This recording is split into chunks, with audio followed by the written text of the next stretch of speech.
This weekend, National STOL heads west from Louisiana to St. Joseph, Missouri for our second stop on the 2025 circuit. In 1860, this city led the United States charge westward, with horse-mounted riders carrying mail all the way to the Pacific coast. It seems fitting, then, that Rosecrans Memorial Airport would be home to the 139th Airlift Wing and their mighty C-130s carrying cargo of a much different kind. Welcome to Pony Express STOL. Today, the competition heats up with the debut of the Wilderness class. Prepare to be amazed by the new heavy experimentals piloted by touring class legends Brandon Korn and John McCardle. The Sport class continues its skirmish with two full heats of pilots, hungry to unseat Eddie Sanchez. Jeff Pohl stands alone as the only Cessna in the backcountry class willing to defend against the Huskies and the Scouts. And it's the triumphant return of Hal Stockman to the Unlimited class in Lawnmower 4.1. But Jared Garrettson, Brian Steck, and Pat McIntyre are ready for a dogfight. That's just the beginning of the action. It's time to saddle up. The line is painted. We're clear for takeoff. Let's get these engines started. National STOL's Pony Express STOL starts now.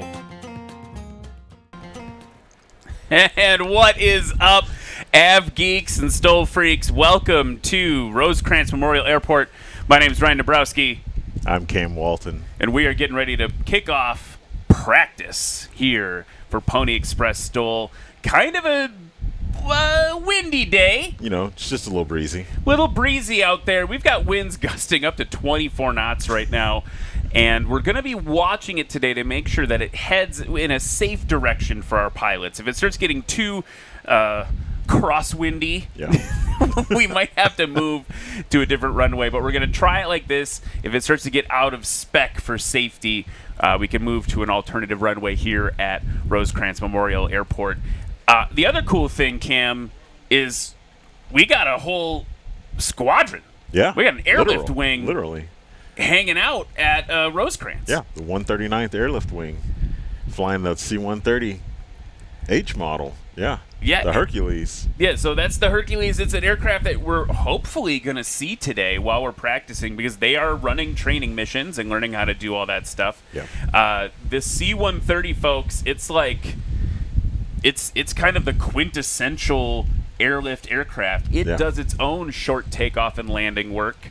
It's also been used as a gunship for airborne assault. But when you think of a military cargo airplane, if you're not like an aviation nerd, you're probably thinking of the C-130. Yeah. It's the propeller one, not the jet one. It's got the propellers on the wings, and that thing's been working since 1954. Yeah, it's a really old airframe. It's almost as old as the B-52, but not so much, but it is one of the longest running airframes in the U.S. military inventory. Pretty cool airplane. We're going to, you see them on the ramp there. And they've been, last night, I arrived here in St. Joseph, Missouri, and was treated immediately to, I'm assuming, a young captain doing her touch-and-go quals and her night vision goggle training. They were out all night doing touch and goes, but in the sunset, it just looked epic. Yeah, and especially with no landing lights, like you mentioned, doing the night quals under probably some NVGs. There were no landing lights, so a lot of times it was landing with just the nav lights on, very dim too. It was really cool. And you mentioned, Cam, that this is the H model. They're all the way up to like the J now and beyond, and then there's obviously the gunship variants. I'm cheating, I don't know this just offhand. I'm looking at Wikipedia right now, but the H model has 308 of them in the fleet. And it was started in 1964. It's got that Allison turboprop engine out on the wing, so hopefully we'll see some C-130 action. You can see there also here in St. Joseph. We've got the competitor airplanes hanging out in the pits. We've got a bunch of cool vendors. Chick-fil-A's here. We have the Missouri Air National Guard is here. We've got flight schools here. And despite the sporty winds, particularly yesterday, was pretty gnarly. It was very windy yesterday.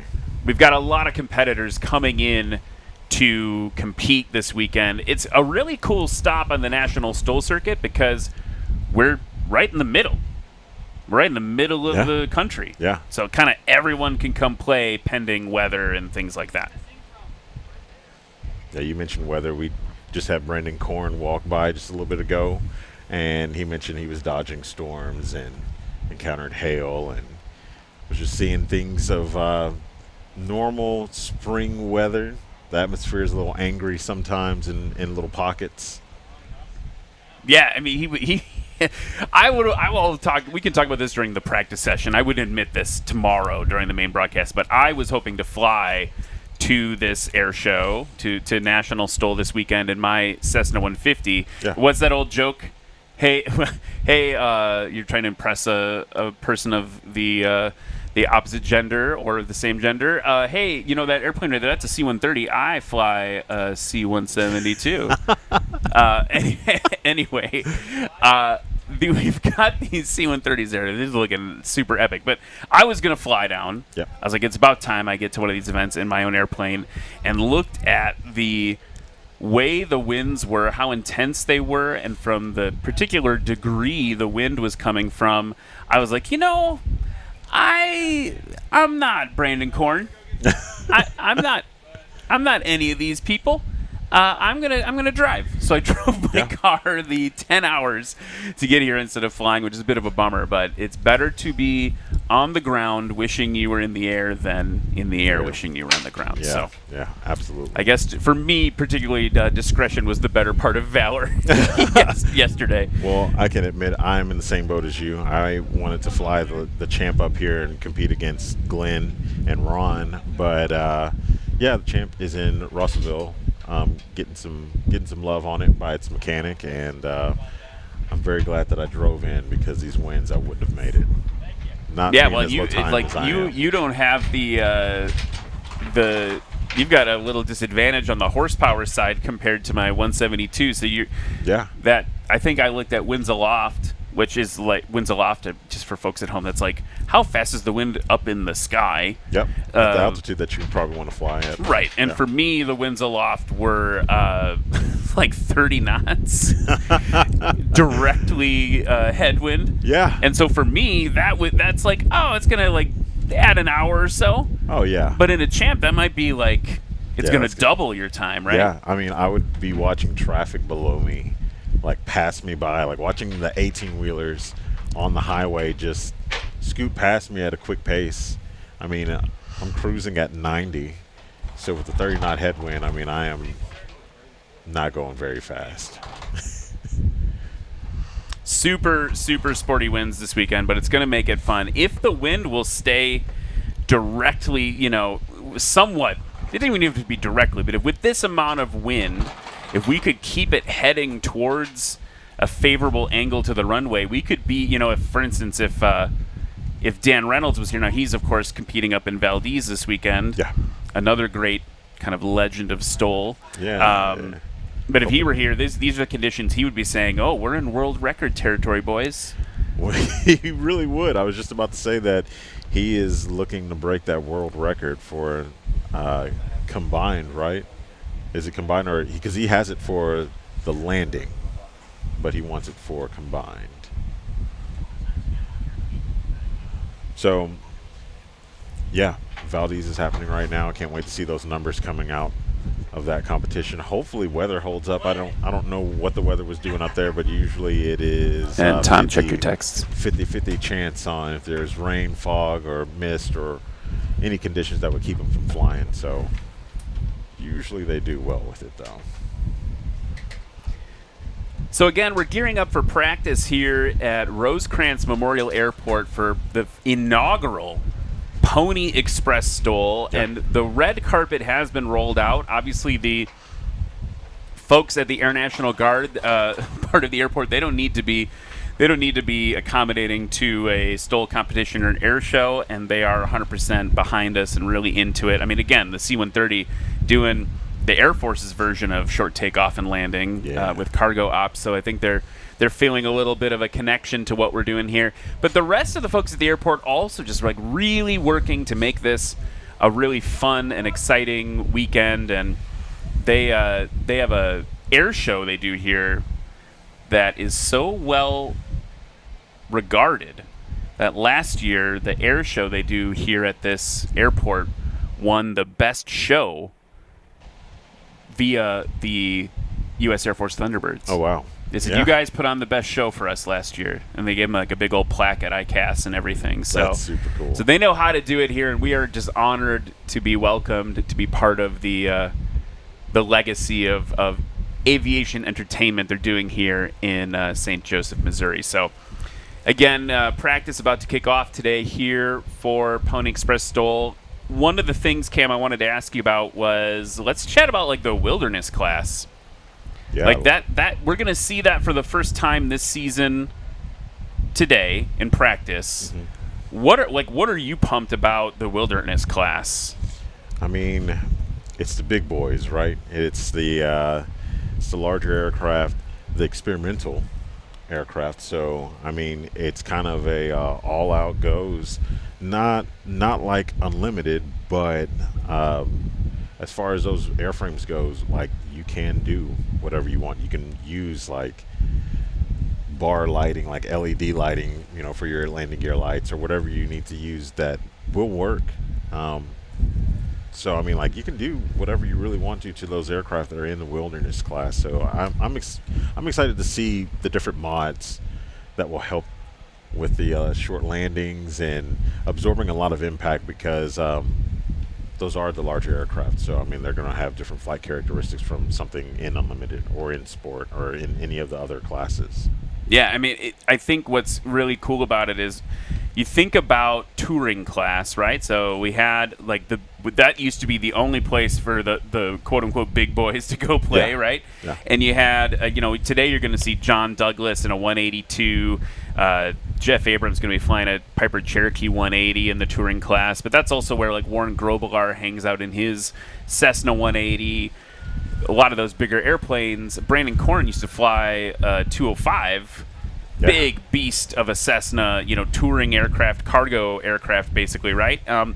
He and John McCardle, who used to fly a Maul, have both gone the experimental route. And this class literally, I think, almost was developed for Brandon Korn's plane, right? We used to see the backcountry Super Cub Boss, as it were, flying around. It was released kind of last year on the circuit, and it was just not even a fair fight against the certificated aircraft, right? So the folks at National STOL said, hey, let's make a new class with the pilot committee, right? There's a pilot steering committee that works on the regs and the rules and things like that. And so they said, hey, we need to like make a new segment. This is not competitive anymore with the certificated airplanes. So Brandon Korn's going to be flying that backcountry Super Cub Boss. It's basically like if you put two Super Cubs and glued them together side by side. Yeah. It's a 4-seat Super Cub that you could live in, I think. And then you've got John McCardle fresh on the circuit with his Bearhawk 5,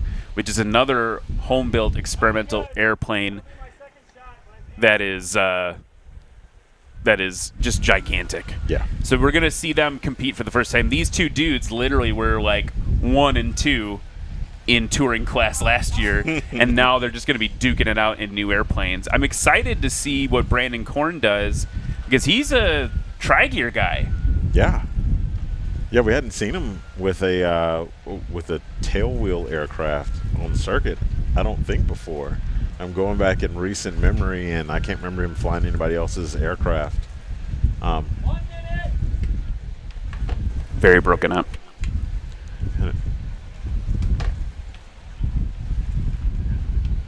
But yeah, so it'll be interesting to see what he does in a tailwheel aircraft. I mean, he's going to command it with as much authority as he normally does. So I mean, like, I'm expecting normal performance from him, which will be very short takeoffs, very impressive takeoffs in a large beast of an aircraft, the Boss, in fact. And I'm getting text here. It looks like that John McCardle might actually still be flying the Maul. Okay. For competition yesterday, competition tomorrow.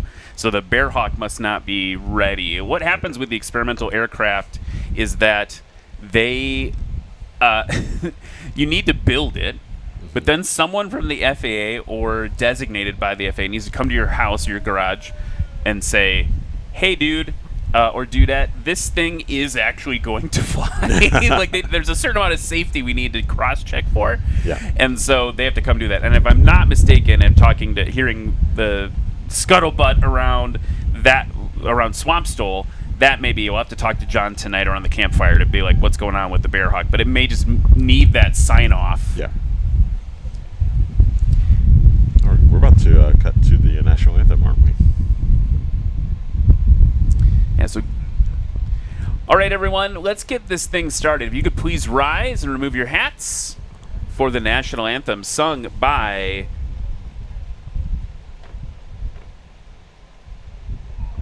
Paula Anderson.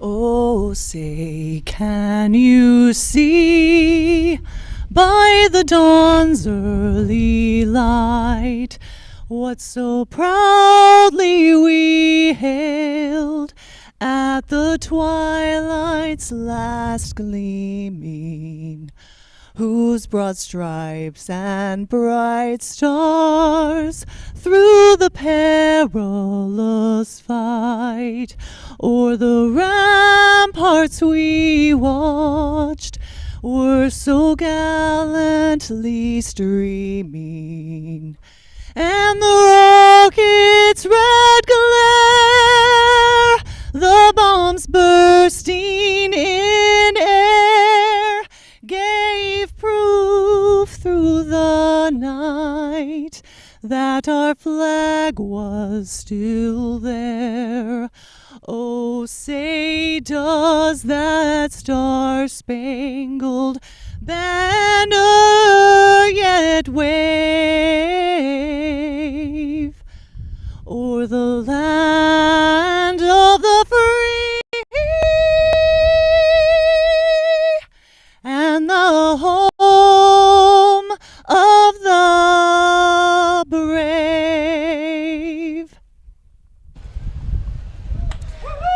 Let's give another round of applause to Paula Anderson for that great rendition of the national anthem. Thank you so much for that. That feels good. I don't know, does that feel more special at an air base? Yes. Maybe just a when little you can see bit. C-130s in the background, yes. Yeah, that's super cool. So, if you're just joining us, folks, we are in St. Joseph, Missouri for the inaugural Pony Express STOL. It's the first time we've ever been here. We're excited to be here. It's also the second stop on the National STOL circuit this season. If you're looking for Heritage STOL, that will be something we revisit forward into September. So Heritage STOL is still on the circuit, rescheduled to September due to some really poor weather, and honestly a lot of concern. That event's really great because we have warbirds that fly. The museum there flies some warbirds, and there's a lot of concern about the safety of those weather conditions a few weeks ago with what the warbirds wouldn't be able to do. So that's been pushed into September, so we hope you'll join us for that. But as of right now, Pony Express STOL, Rosecrans Memorial Airport, getting ready for practice.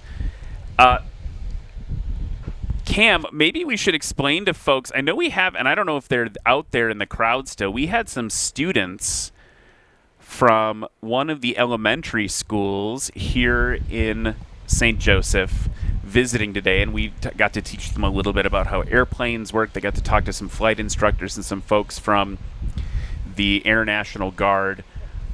I promised them that we would explain to them how the competition works. All right. So should we dig in? Should we dig into explaining how National STOL works? Yeah. So we've got a video that can explain the whole thing.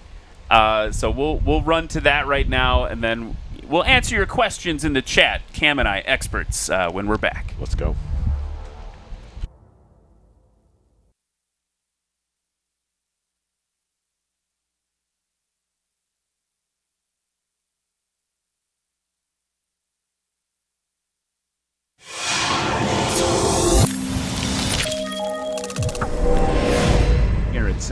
Takeoff and landing competitions are simple. We have the pilots here competing in separate classes to get the lowest score possible. As you see behind me, we have the start-finish line, so let's start with the takeoff. This runway is marked with a start-finish line, and as a competitor parks their main gear on the line, they apply power and position their aircraft to get off the ground as soon as possible. Once their main gear leaves the ground, a line judge will mark their takeoff score using the measuring line along the side. This score will be added to the pilot's landing score on this heat. The landing is in two parts. It's either over the line and counted, or if the pilot's main gear touches down before the line, or even touches the line, this heat score is scratched and results on a landing disqualification, and the pilot will have to rely on another takeoff and landing score to get them on the podium. A quick look at our aircraft shows we have two types of landing gear, tricycle and tail draggers. On the tail dragger aircraft, the score is marked from the two main wheels toward the front of the airplane. And for tricycle landing gear, the score is marked by the two main gear in the rear of the aircraft. It's a fierce competition out here, but at the end of the day, it's all about building better and safer pilots in the skies. It's a great day for STOL competitions. Let's get it started.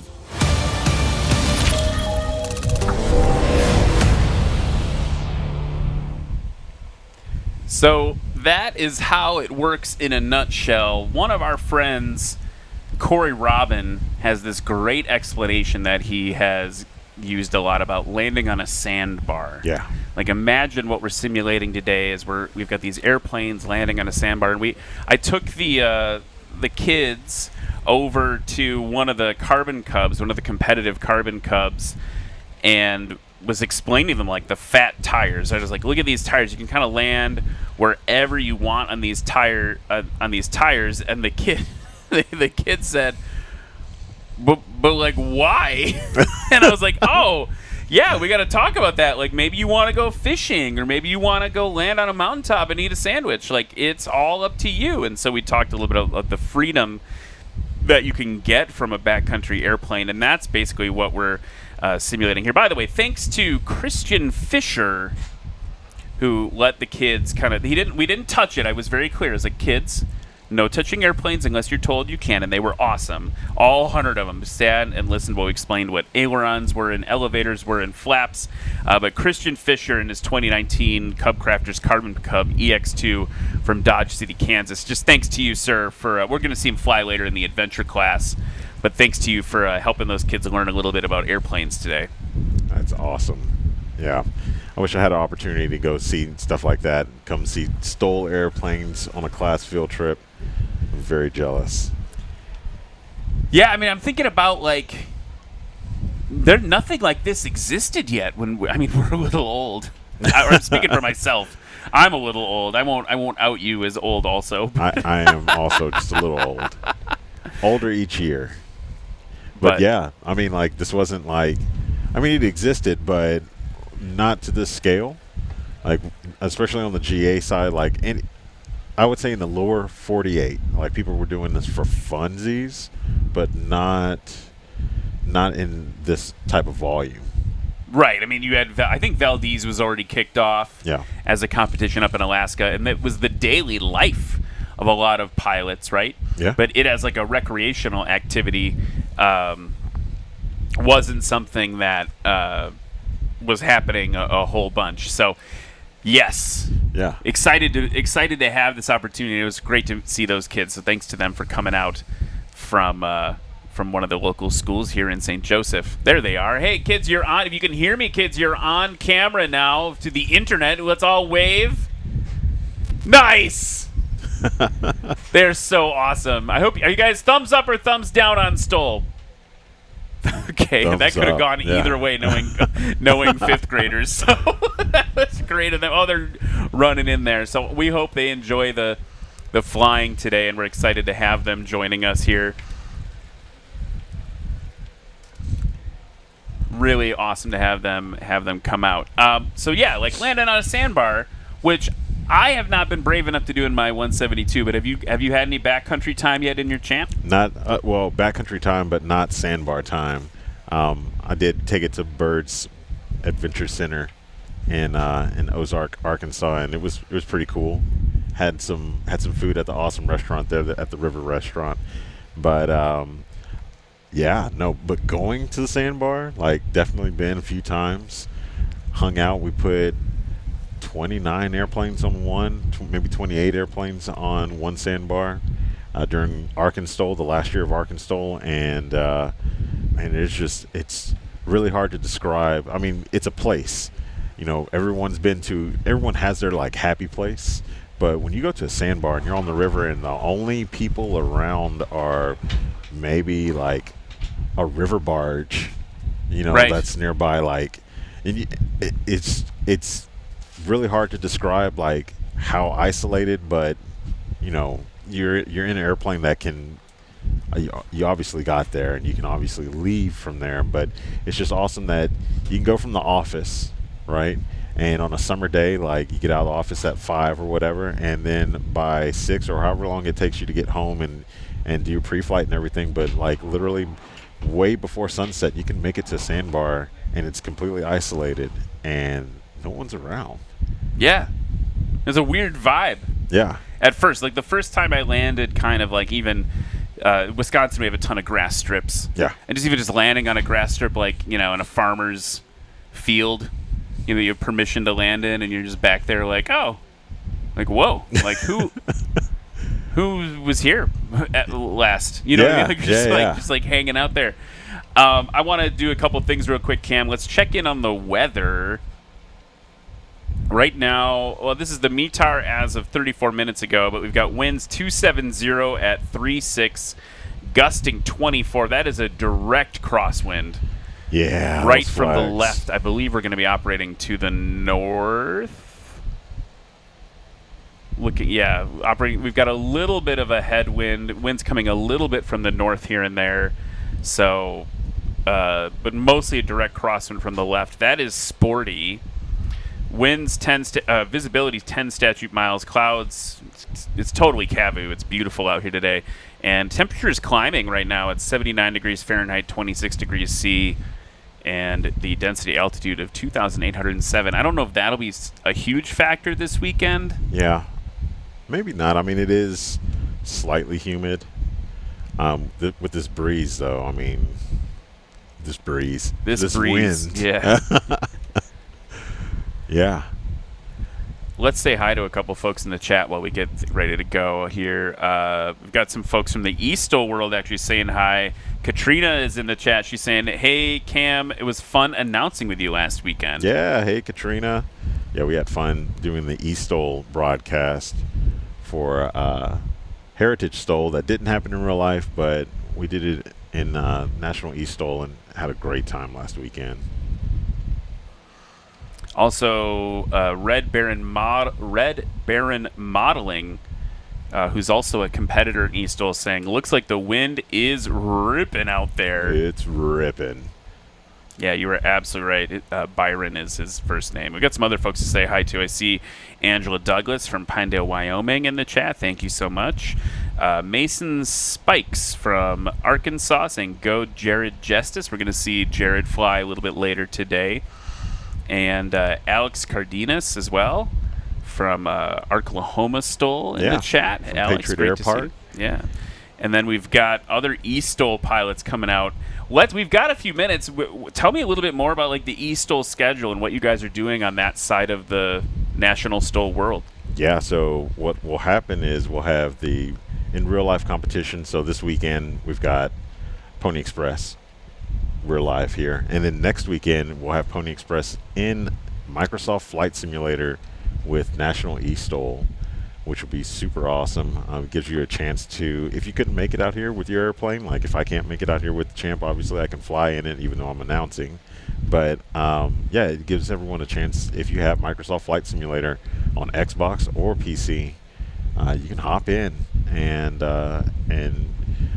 compete with all the STOL competitors in whatever aircraft you want within spec.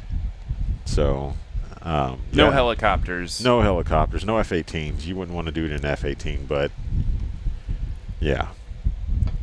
But yeah, so like Katrina, she is in the UK And so while I was in Arkansas, we were doing the broadcast, but we also have competitors that are in places like Kentucky, all over Kentucky, and in the UK or in Poland, that are competing on the very same arena, the very same server, at the Military Aviation Museum inside of Microsoft Flight Simulator. So, I mean, it was a great time. It's always a great time. And the modeling by Anov, who is one of our developers, I mean, it's true to form. I mean, we were looking at all the hangars that are at the Military Aviation Museum in Virginia Beach. We were looking at all of them. Once we have Pony Express here, we'll be looking at all of the hangars and the towers and everything that are here on the field inside of the game. So, in fact, we can cut to the STOL commercial just to show everyone what STOL is about. Yeah, let's check it out.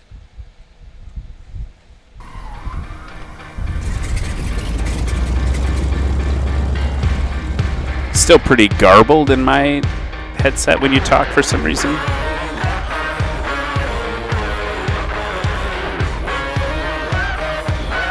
I can't hear you over the program now. It sounds like it's probably better. This monitor is like flopping around. I don't know if we have any ideas for how we can like hold it back.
So that's a little bit of a primer on STOL. It has been really fun to watch, and I got to tell you, folks, if you're looking for a way to get involved in aviation, and maybe you're not ready to buy your own bush plane or do flight training, right? That's a certain amount of investment.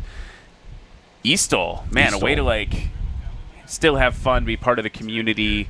I will say, I loaded up the course in Hartford, Wisconsin for Sodbusters. Yeah. Plopped myself in a virtual Cessna 170 Bravo, just like my hero Jeff Pohl, and it was harder to fly the 170 in STOL than it was to fly patterns in my 172 IRL, as the kids say. The kids say, yeah. I mean, it's kind of humbling when you put the controls in your hand, especially when you grow up with video games. You know, you kind of assume that you'll be good at it, it'll be fine, it'll be like playing Star Fox or whatever, and it's not. Oh, Star Fox. Star Fox, yes. That was the best. Star Fox is the best. Do a barrel roll. Yes. Easy, Slippy. All right. That's a quote. That's a reference for all the millennials, and that's pretty much it. But, yeah, did you play Star Fox? Go in the chat. By the way, folks, you can go to nationalstol.com and click on the Discord server there. There's a little button that says, like, I think chat, right? On the Yes. on nationalstol.com. You can go to that website. /chat. The nationalstol.com/chat will get you in the Discord for eStol, get you set up. ADK, Katrina, myself will all be in there. Yeah, so having a blast. Go check that out. The other thing we can talk about real quick is nationalstol.com/vote. Ooh. You go to nationalstol.com/vote. You can vote for your favorite pilot this weekend here at Pony Express Stol. Man, look at those. Flying Eyes flag is just getting obliterated. Sarasota Avionics flag is not sorry, faring Sarasota. so well. We'll have to fix that before tomorrow. But the wind is not being kind to our sponsor flags today. So, yeah, howling wind there. Waiting for a little bit of a word from the air bosses on when the aircraft will be spooling up. I want to get at least a couple takeoff and landings in for the fifth graders that are here to watch today. So hopefully we'll get that cooking. But obviously we need to be safe. While we're hanging out, let's talk a little bit about some of the sponsors that make this possible. We've got Legend Aircraft, right? You're going to see in the Unlimited class this weekend, I believe Brian Steck's going to fly in his Legend Aircraft MOAC. The mother of all Cubs. That's what it stands for, by the way. You knew that, but they don't at home. Legend Cub continues to be the most coveted American manufactured sport aircraft. It's a modern Legend, and those who have flown one consider the Legend Cub to be the most gratifying recreational aircraft in the skies today. Today's Legend Cub is an all-new factory-built aircraft designed in the spirit of the legendary J3 and PA-18 Super Cubs. So take the best from the past, an obtainable wish list of modern enhancements. American Legend Aircraft Company is engineered in all of the safety and comfort and convenience.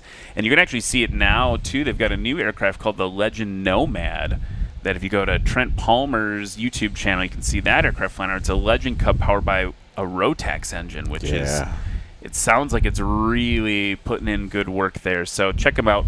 Legend Aircraft is not your grandfather's Cub. We also got to talk about our friends at Clemens Insurance.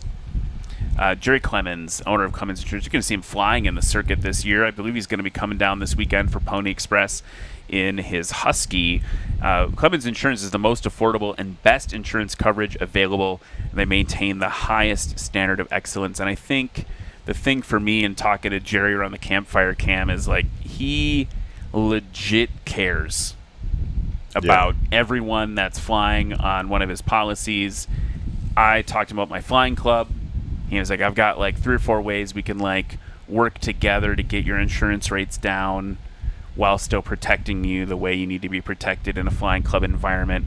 And they cover everything, not just airplanes, but they're a heavy hitter in the aviation insurance market, but they also cover farms and factories and things like that. So Clemens Insurance, big thank you to them for all of their support. Yep. So race control, same practices on a weather hole. We have a crosswind of, what is that? Out of the 270 at 16 knots, gusting to 25. Wow, yeah. And we're using runway 1735, so pull out your E6B, folks. If you're new to aviation, the E6B is a aviation slide rule calculator, which is now simulated on, like, just your phone or whatever. But you can do the math and figure out what the crosswind component of that is. We have products like iFly by Adventure Pilot, another one of our annual sponsors, that can also just kind of tell you which runway to fly on. And so if I do that, we can, instead of doing the math myself, which I think, Cam, are you trying to do the math? Let's race. Oh yeah, I gave up as soon as I put my phone down. Let's go here. Let's look. So right now, there is, on runway 1735, right? The winds being what they are, out of 270, it's not exactly, but it's basically exactly a 16 to 24 knot crosswind from the left or right, depending if you're heading north or south. So yeah, we're looking at the flags dance. They're pointing towards us, which we're sitting pretty much perpendicular to the runway. So I will explain this there's our friends from the elementary school again in the crowd there. I will explain a little bit. So what happens in a crosswind landing, right? So runways don't move. We don't have the advantage like the Navy does of being on an aircraft carrier. They can just make your runway point into the wind. You always want to land into the wind because the airplane is moving more slowly over the ground. You have less energy to dissipate, particularly in STOL operations. Having that high wind speed is going to give you a very low ground speed and a low rollout number. When we have a crosswind like this, what a pilot needs to do, what he or she needs to do is, like for instance in this case, if we're heading to the north, we're landing to the north, you're going to put in a boatload, a plane load, a Herculean load of aileron, which is again, we covered this with the folks from the school, but for you at home, ailerons are the control surface on the airplane that control roll. So you're going to put your aileron, your left wing in this case, down into the wind, and then you're going to use the rudder, just like on a boat, using your feet. You're going to press right rudder to keep the nose of the aircraft still facing in line with the runway. Yep. And so your airplane is then what's called cross-controlled. There's a whole set. That's maybe like 102 level airplane explanation. But on the Aviation 100 or 101 level, what's going to happen is at a certain point, the amount of aileron and rudder you have to keep the airplane going straight will run out. The airplane will still get pushed, in this case, if we're landing to the north, still get pushed to the right. Yeah. And you might not be able to keep the airplane over the runway while also keeping your nose pointed the direction you need it to. It's just physics. You run out of physics. And so that's what we're waiting for right now, is for those winds hopefully to die down, or if they can shift either to the south or the north, right? If we can get more wind on the nose of these airplanes, they'll be able to fly safely on those runways. So I don't know. How'd I do with that? I would say 100 out of 100, honestly. Oh, that's very kind of you. I mean, you got the point across. You made it easy and accessible for everyone. I understood what was going on. So, I mean, like, if I can understand it, then most definitely you hit the lowest of the low from the highest of the high. But, yeah, it's really scary to lose directional control while you're taking off. And it's simply because, not because of you as a pilot, but because the wind is overcoming your controls. So looks like we've got a Cessna 195 taxiing right now. Yeah, and I'm talking to race control a little bit. They said what we might do is have one of the tricycle gear airplanes. So that we're going a little bit deeper now, but like a tri-gear airplane. This is a tail dragger airplane, this 195 that's taxiing right now. Tail dragger means the little wheel is in the back. It's dragging its tail. Those airplanes are maybe a little more susceptible to crosswinds, particularly from like the rear angles, if the wind's blowing your tail around. Yeah. If we can get one of the tri-gear airplanes, which is the little wheel is in the front, more like a tricycle gear airplanes, we're hoping to get one of them to come take off just for the kids here so they can see some of the STOL operations. And they might take off on our runway, because taking off in a heavy crosswind is a lot easier than landing in it. Yeah, yeah. And then have them circle around and land on runway 31, the hard surface runway, over to the south end of the field so they have a safer landing. So there's conversations happening about that right now. And you can see here comes the 195, which is a beautiful vintage airplane. Look at that paint scheme. Yeah. Got a round engine in there, a radial engine, so it's not something that you hear every day.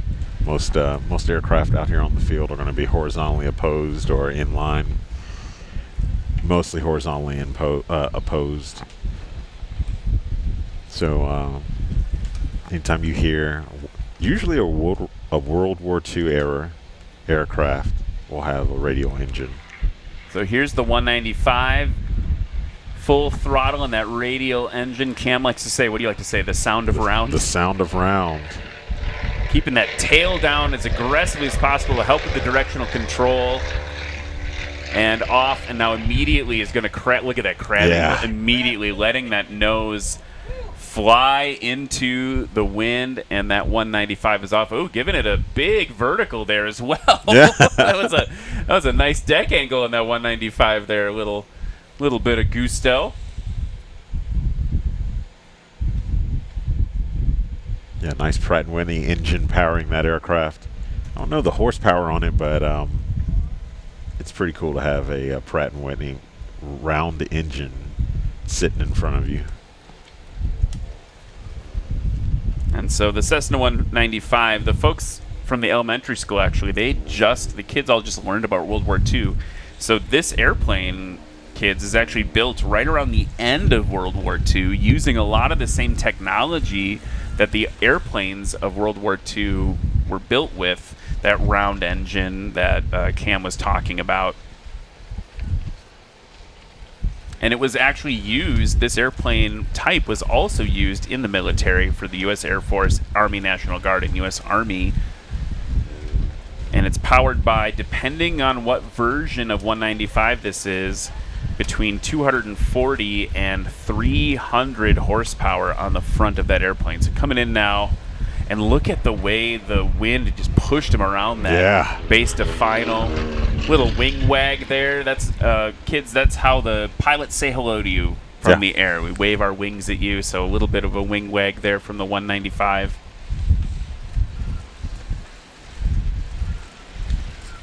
And it is disgusting. It is blowing right now. The whole trailer is shaking that we are in right now.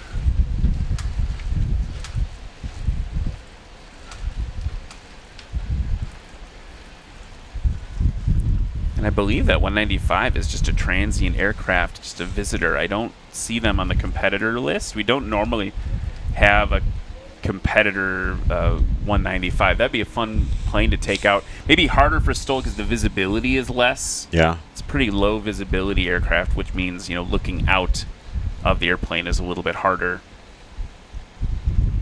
Yeah, but you can see some of the traits from other aircraft in the fuselage of that airplane.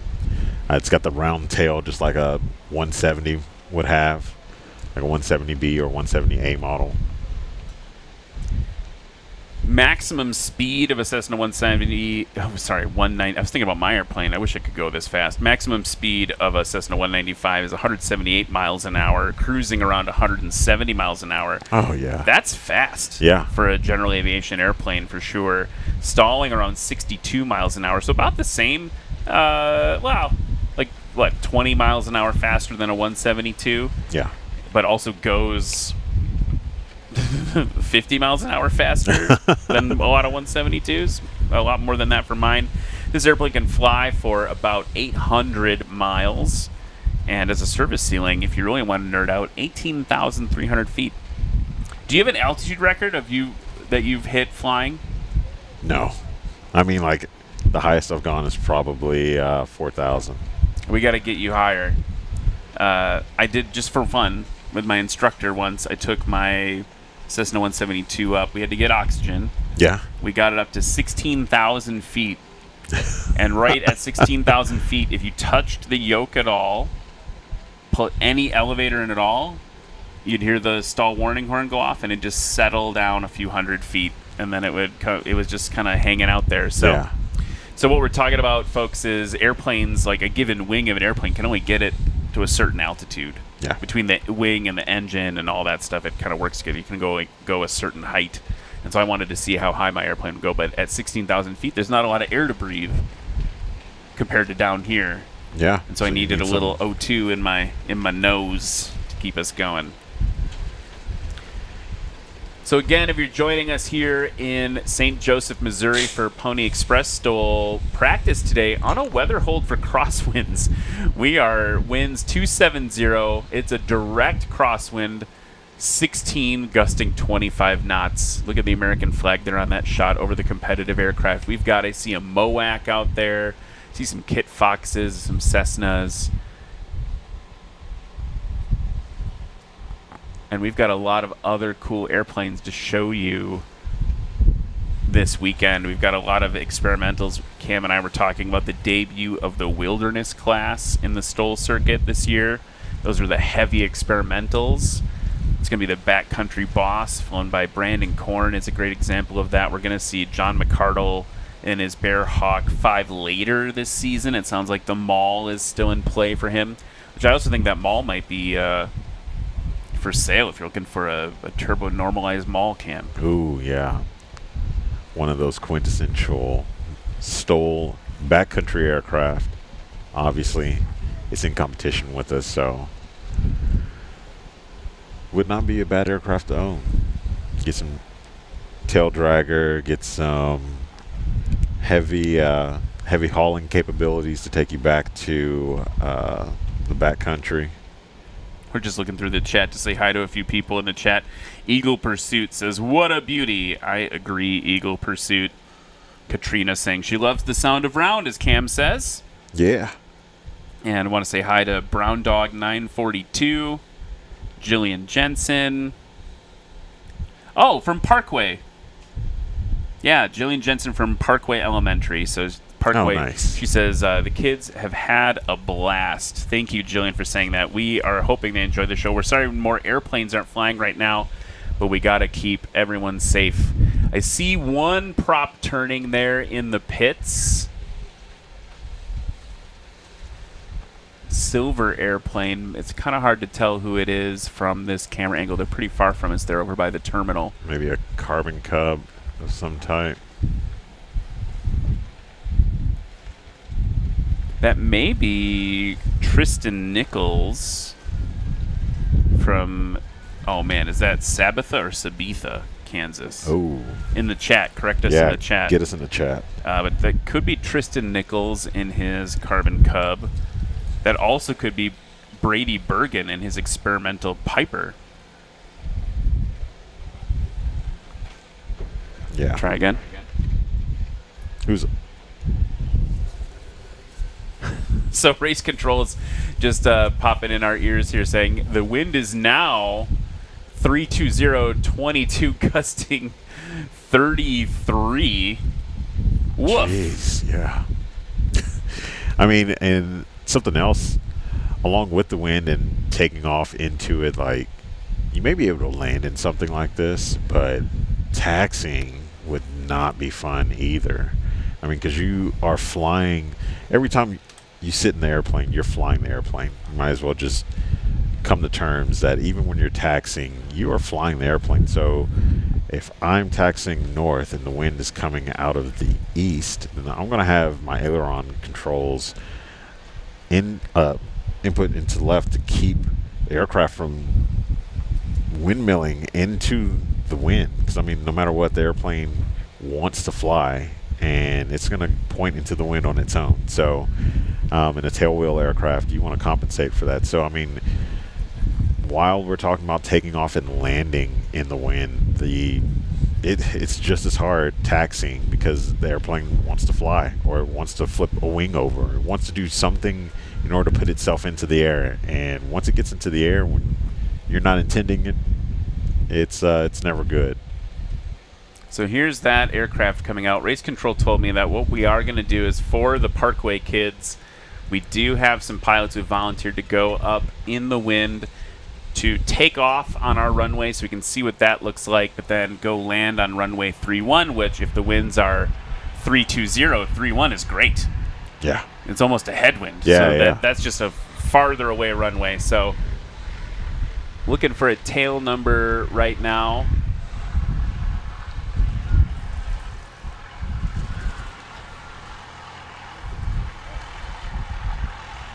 So if this is 727 Zulu Whiskey, that's Brady Bergen from Junction City, Kansas.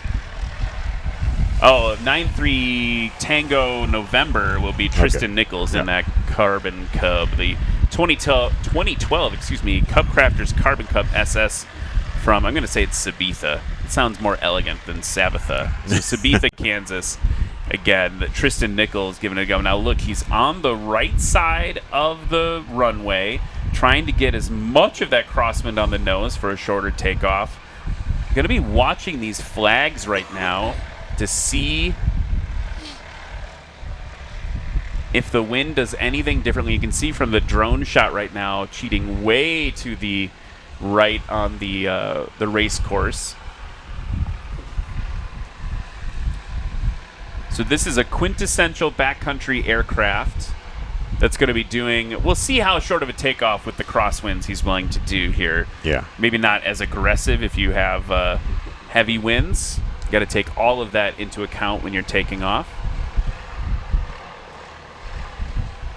And you can just see the wings rocking as the wind blows over them.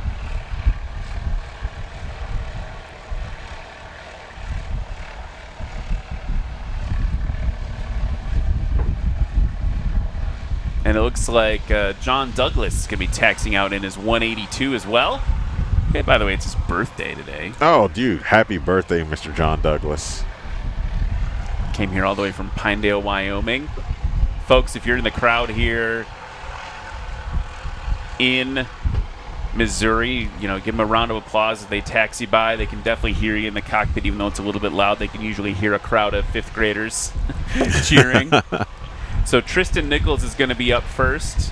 And look at those flags just hauling butt. And, I mean, if he's from Kansas, I have to imagine the winds are howling all the time out there. Like, it's the Midwest. So I imagine he's used to some windy conditions. John has to be used to windy conditions, as we've seen last year at Pinedale. The Wind River Valley, right? Yeah. Wind River.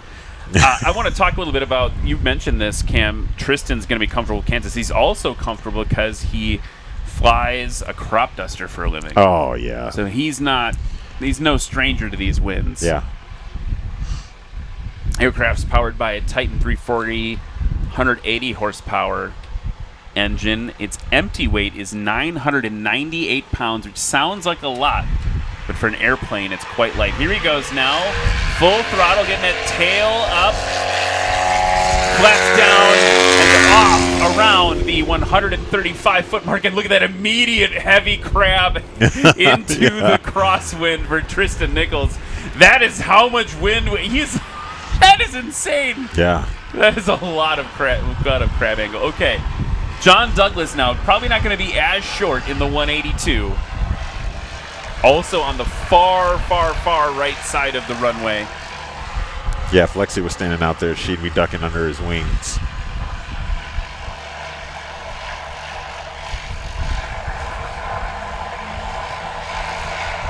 You can hear him open the throttle. Yeah. Heavy on the rudder. Keeping it straight, tail down, nursing it off, and look at, bam, just sliding to the left. That's actually something kind of beautiful, watching a plane crab into the wind like that. Yeah. So that was also a really respectable number for John Douglas, honestly. I mean, on a 182, yeah, absolutely. So they are going to go around the traffic pattern now and land on runway 31.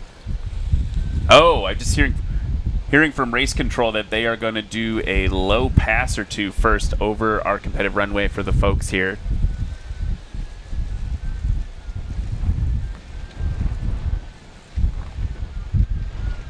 Wind assessment. Yeah, so a big part of flying in the backcountry, right, is you need to figure out what's going on the ground before you put your wheels down, because if you don't, you might not be able to get the wheels back off the ground. Yeah. So what we're going to see now are basically inspection passes over our turf runway to see what the wind is doing at runway level. So you can see there now we've got, looks like Tristan there over the control tower.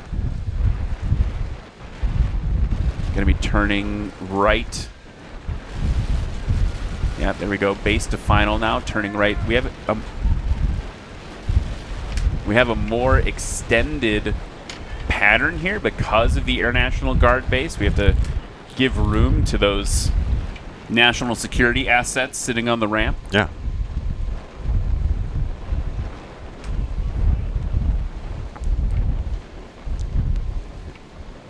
Tristan on right base final.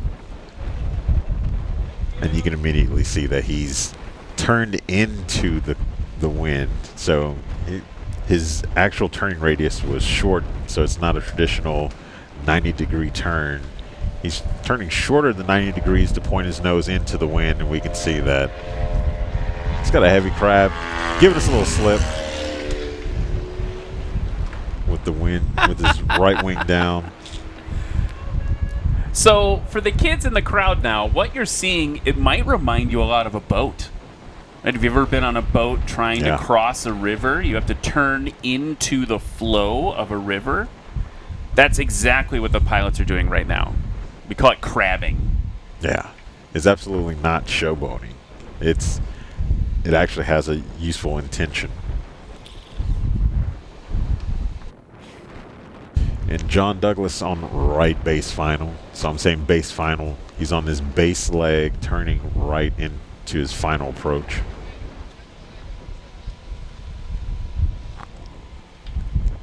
You can see his flaps down. So inboard on his wings, you can see what looks like what Corey would call barn doors. Getting those barn doors down. He's going to give us a nice crab as well.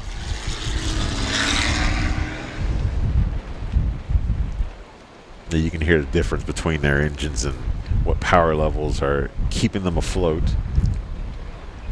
So this is that moment that my flight instructor and I talked about yesterday, right? He said, because I was like, I don't know if I want to fly to Rosecrans Memorial because I know they're going to have hard winds, and they were even so much yesterday positioned and so severe that runway 31 wouldn't even be that advantageous. It would have been a pretty aggressive crosswind from the left, if I remember correctly. And he said, well, you can always go all the way there, put your wheels over the runway, and see how it feels. And if you can't put it down, do what's called a go-around, where we just give it full throttle and get back up to flying speed. Try again. He's like, maybe give yourself 3 tries. The tower is not going to care. They're going to let you do it. They're going to encourage safety behavior. You're going to be doing these inspection passes. You can see him now coming in on runway 31 off in the distance there, folks. And then if it doesn't work, leave and go somewhere else. So that's kind of what we're showing here with these inspection passes, right? Like they were deciding if they could land on the turf. And look, he's even working for it. His wheels are now down on 3-1, but Tristan was working for it even over there on a runway that had an almost direct, it's not quite, but pretty close to right down the barrel.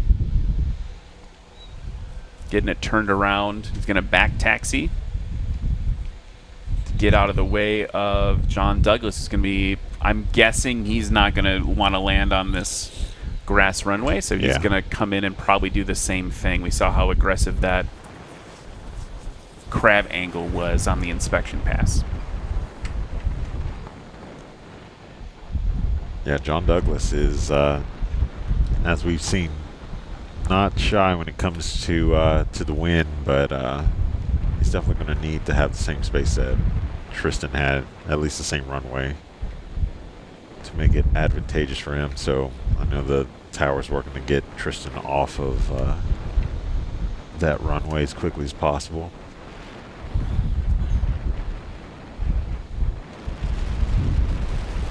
See John's in low power setting right now by how fast his prop's moving. See him modulating the throttle, bringing it into the flare, as we'll see here momentarily.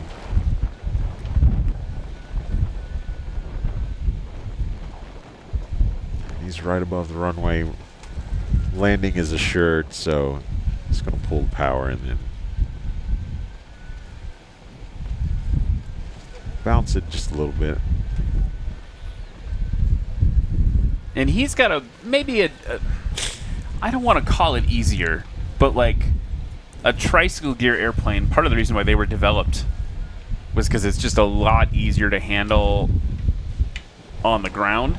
Yeah. And on a day like today, I think he's probably like, yeah, I'm okay being a tri-gear guy. Yeah, the tri-gear guys get a little bit of heat from the tail dragger guys and gals, right? It's like, oh, like, do it the real way. Is that a real airplane? Yeah, exactly. But like on a day like today, they'll be like, oh, cool, you didn't have to worry about ground looping. Sweet. A ground loop is when the airplane's going to do a hard turn on the ground, whether you like it or not. Yeah. That happens to tail draggers sometimes. And look at Tristan now. Look at that angle from the drone shot by White Squirrel Aerial Media. Say that 5 times fast. Look at how that left wing on our right side is catching the wind. Yeah. He's having to put a lot of control input just to keep the thing taxiing straight in this wind. So that is going to be a little easier for John in the 182. Yeah, like you said, to keep from ground looping. I mean, the plane that tail wants to point into the wind. So, I mean, that Tristan is doing everything he can to make sure that doesn't happen, or at least if it happens, it doesn't happen uncommanded.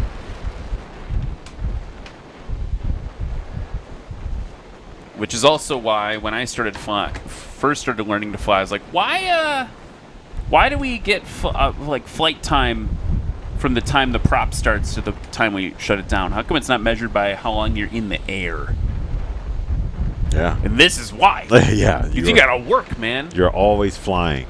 Always flying the airplane. So thank you for Tristan for taking his plane up to give the folks from Parkway a shot. He's doing a little pirouette now. That looked intentional. That was definitely intentional. He was like, let's just do a little...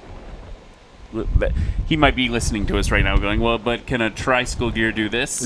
It cannot. You can't whip your tail around in a fun way like that. Yeah, Here's John no. Douglas now taxiing past all the C-130s. Look how big those airplanes are. I mean, it looks like at least 3 182s could fit inside of the C-130. I mean, of course, with the wings off. You know, I mentioned I drove here instead of flying because of the winds, and Cam, you and I have to be here.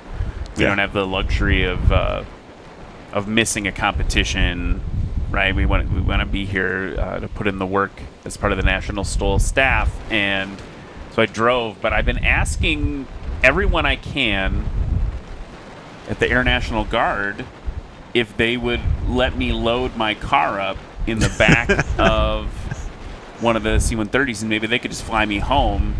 And I don't know if you can predict what the response was. It was a yes. Yeah, I haven't gotten them to say yes yet. I was like, I'll just put it in the back. Well, you guys maybe run a training mission up to Milwaukee. Yeah. You got to drop something off at the refueling wing, that's based at Mitchell International, Yeah. my hometown Air National Guard squadron. That would be real great. And they were not convinced. Oh. I was like, come on, just load the car in the back. I'll even stay in the car.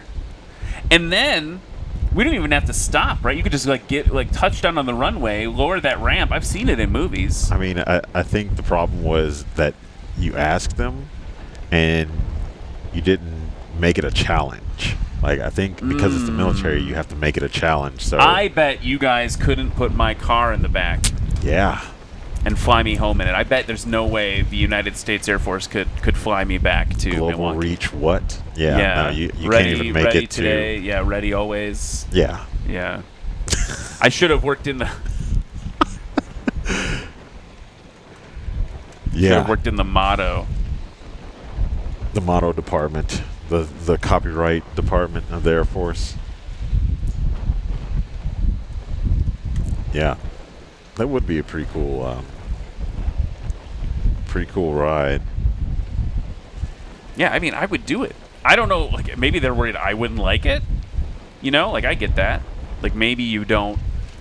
Maybe you just think I wouldn't like it. But yeah, the motto of the 139th Airlift Wing is always ready, ever willing. So be ever willing to give me a lift home in the C-130. I don't know why they won't do that for me. It's really weird. So anyway, we got a little bit of airplane flying in for the kids at Parkway Elementary who are here for practice here at St. Joseph, Missouri. We're here for Pony Express STOL. We are going to take a short break, and we'll be back with you here with more flying, hopefully, in these gusty winds right after this.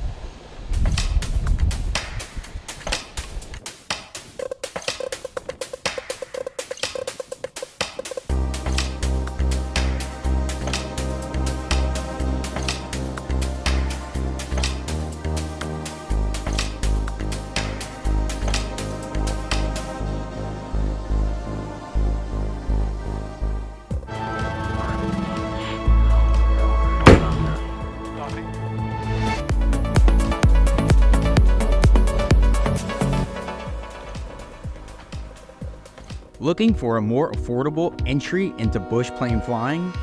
How about paramotoring, aka the dirt bike of the sky? Paramotoring STOL is the next best thing, and this adventure motor that you wear on your back is your ticket to getting airborne quick. At Aviator Paramotor, our 2-week training takes you from zero to hero. Sunrise this morning, it was beautiful. There was a thin layer of fog flying. It's just like all the stress and all that kind of just floats away. It's really peaceful. From no experience to feeling confident and competent flying on your own. Let the team at Aviator Paramotor in Lake Wales, Florida teach you your new superpower of running into the sky. Classes are filling up quick, but there are spots available today, so call now. That sounds to me like it's but not limited peaking, to, like it's just like too hot. Like Reese sounds like he's crackling. Extreme freedoms of ripping around the skies in your new adventure motor with friends. I think you're starting to sound better on talkback. Sometimes you just like mid-sentence just go away. It's really weird. Learn from flyers worldwide. Watch your flights unfold with accurate terrain, scenery, altitude, ground speed, and ground track. Improving your wind situational awareness by reviewing your flight path with wind data. Invite friends to join you. Debriefing with peers is a blast. Seeing your skills improve fast by avoiding repeated mistakes. Never wasting a chance to document bragging rights, or continue to improve by connecting with pilots and instructors who inspire you. Just tap to record.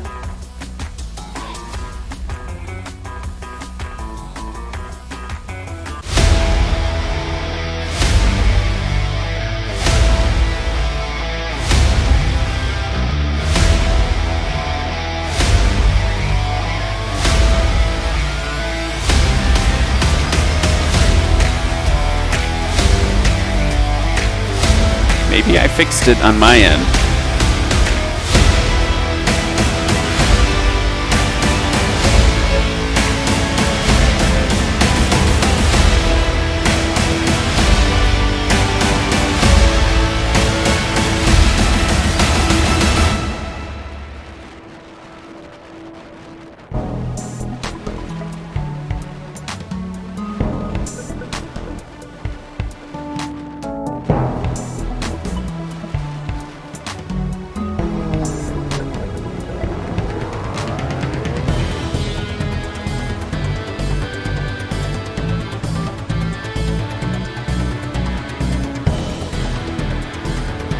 Yeah, it sounds good.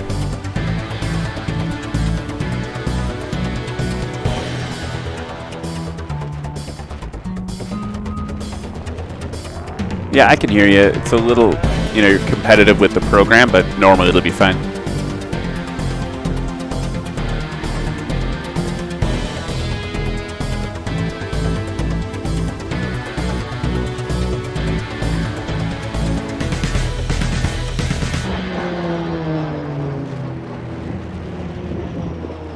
Sarasota was created actually back in the 70s, but we and Bert and Vince, my two partners, they've sold their business to Ryan and Sean, which is my two other partners now. We started around in 1999, 2000. Just had one little spot in this hangar, and we've built it up from there. So we've been here for 23 years now. And then we have 5 facilities now here in the state of Florida. First starts in Tampa, Sarasota. Venice here is our main headquarters, and we have Punta Gorda and then Fort Lauderdale, Lantana. Then we have partners in Brazil, South Africa, Greece. Glenn is going to come in and hang with us. All over the world. We're the largest Garmin dealer in the world. So that's probably what we've been known for. So we do more installs on aircraft, general aviation, anything really under 10,000 pounds than anybody else in the world. So, and we've been that for quite a few years now. We've had it in all of our airplanes. Ever since we started with the Piper Saratoga in the early 2000s. We did the pulse oximeter and CO detector in there. We've upgraded to there. Now we have a Cessna 340 that I actually was talking to him in Germany last year, and he was like, oh, you got to put the cabin altitude thing in the plane. I said, well, send it to me. So we put it in there, and it actually is really nice. This aircraft flies above 18,000, 10,000 feet, so up to 23,000 feet. The other day, the cabin altitude light comes on the manufacturer's panel, and boom, the CO Guardian comes on and says, all right, you're above 10,000, your cabin altitude is above 10,000 feet. So watch out. So it's kind of nice to have that redundancy in the plane. So for a pressurized aircraft, that is so important for me. I get that oxygen mask ready, make sure my oxygen is good.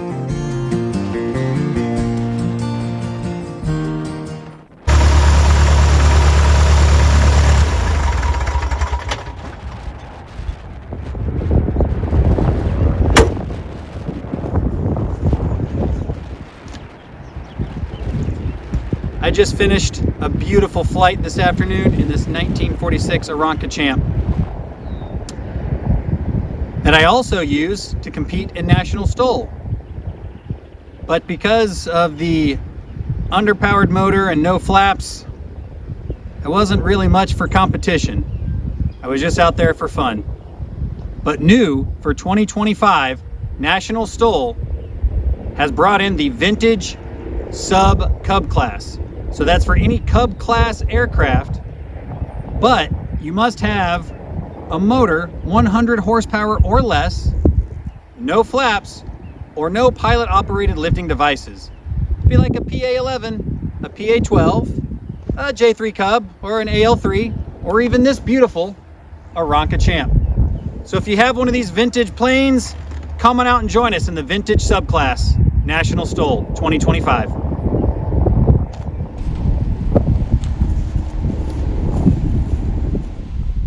All right, and we are back with that guy in the video, in the booth, Mr. Glenn. How are you doing today, sir? Doing good. That was a fun little project, to be honest. Yeah. We're my son involved, and it's good. Yeah, twin Aranca Champ twins. You own one, I own one. Having a good time. Yeah, I'm looking to compete against you this year. Yeah, heck yeah. We're going to have some fun.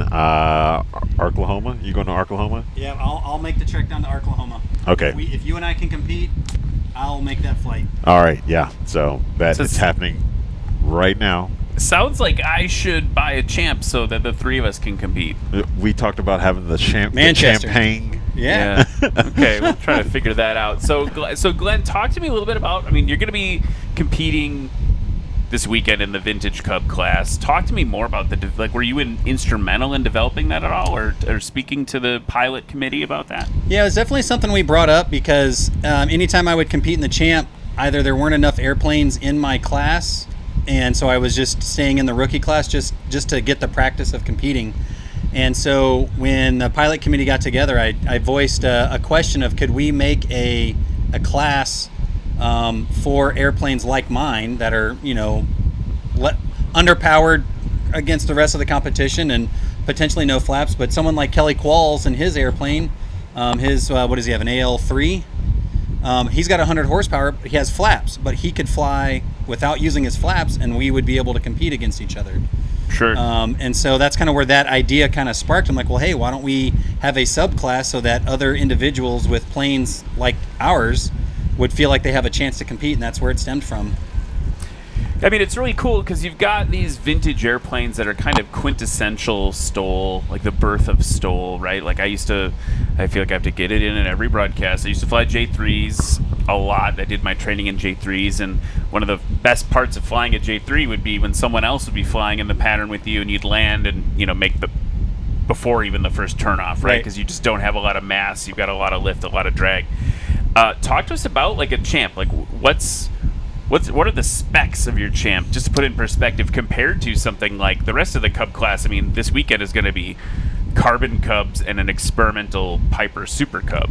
Right. So, for instance, in fact, we just redid the weight and balance for the champ, so I know the numbers. We have an empty weight of 948 pounds, and we have a gross weight of 1,300 pounds. And our motor stock, when it was a 7AC model, was a 65 horsepower motor. Now, the stack of STCs and 337s for that, my particular champ, is quite substantial. And so we have a C90 motor in that, the C90 12F, and an electrical system with a push-button starter, which is very nice. Let's just, for the folks at home, STCs and 337s, what are those? So a supplemental type certificate and a 337, it's the paperwork that you have to file with the the FAA. The Future Farmers of America. The Future Farmers of America, exactly. Future Flyers of America, no. So you have to file with the FAA to be able to make my certified airplane legal to fly. There's a lot more hoops to jump through, and it's the FAA's way to ensure that the changes we're making to a certified airplane are safe and airworthy. What sort of takeoff numbers would you see on an average competition? Because that's the other thing I think to Right. put in perspective, right? I think my goal for my champ, if I can be off the ground before 300 feet, that's a really good takeoff for my champ. Especially, I've got Cam is like, 6 fellow by champ 600 pilot. tires, and in a rough ground, being off by 300 feet would be phenomenal. And then coming into land, I think my best landing is 226 feet for my shortest landing. So ultimately, what I tell myself is, if I can keep it inside the 300-foot box for the National STOL, the painted area, then I'm flying the limits of what the champ can do. Now, give me a little headwind, we may see something a little better. How about today? My plane is staying very tied down today. Very tied down. We've said it before today, but the discretion is the better part Yes. of valor. I'll fly it. Even my drone's struggling in this wind. Yeah, that's actually the other thing I wanted to ask you about is you're kind of kitted out today. I do. No, I'm not playing Call of Duty. You're kind of kitted out here, but you are the series drone pilot that's providing all these aerial views. Talk to me how you got into flying drones. Well, I mean, the way I truly got into flying drones is, so I'm a reservist in the Air Force, and as one of my civilian jobs at the time, I was a project manager for a construction company, and we were working on building a Google data center. And we were building a data center, and we'll just edit that out. Yeah, we'll edit that out. And my boss came in and set this black box on my desk and said, "Figure out how to use this," and left. And it was the middle of the week. I was doing payroll, so I just kind of put it under my desk and didn't look at it. Come Friday, I opened it up, and it was a DJI Phantom 4. And that began my drone flying experience. One of the Googlers crashed my drone on the side of the building, so I then was able to upgrade to an Inspire 1, and that's when I was really able to be useful with flying the drone, and I really got into it and started working on ways I could utilize it for the construction site. Now, this was before we had the Part 107 license, and as the government changed its requirements, my company didn't want to put in the effort or money to get me certified, so we just kind of stopped using drones, and I kind of did it personally on the side. And how I got involved with National STOL was I had started running cameras for my church, and they came to Wayne, Nebraska in 2023, and I submitted a volunteer request to be able to come and run cameras. Well, I brought my son. He was running cameras at church too. He ended up running cameras, and as Eric puts it, this weird guy showed up wearing a blue vest and said he could fly his drone. That's a horrible Eric impression, but that's about how it went down. That's pretty spot on, yeah. And so began my journey with National STOL, and I was deployed in Japan, and was able to go to an electronics store in Japan, and I bought the drone I'm flying now because the one I had previous couldn't connect to all this amazing production equipment that we had. So I researched and worked with the team and found a drone that would connect with what we have here at the production booth, and purchased it, and now I'm part of National STOL, and I love it. Cool. I never bought a drone in Japan. Yeah. It was at, I'm trying to remember, it was near Shibuya Station. I'm trying to remember the name of the area. It's one of the largest electronic stores in Japan. 10 floors, and just expansive. Any type of electronic you can think of, they're there. And it's hundreds of options of every type of electronic. I love that. I've always wanted to go to Japan. Highly recommend it. That's a separate side story. Glenn, I'm thinking about the season. Do you have any hopes for the season in terms of maybe the vintage Cub class? And I do. I'm trying to promote getting and so I'm probably a minority in the vintage plane class. Like, I'll fly my champ halfway across the country to go compete. I'm a little crazy, some might say, to do that. But so I think it's really reaching out to the local flying clubs in the areas where we're competing and drumming up that interest. I'm really hoping at Hartford we get the J3 Flying Club to get some of their pilots in their planes out there to fly their J3s when we go to Sodbusters. Yeah, I think that airport has probably more J3 Cubs than any other airport. So it'd be cool to see them all competing. But yeah, and so it's things like that. And it's reaching out. I mean, in every little club, there's J3s and Citabrias and the PA11s and PH. Like, there's planes exist, and I think people may think they may not be a plane they can compete in. And now we have a class that we can all fly together in and really just have fun.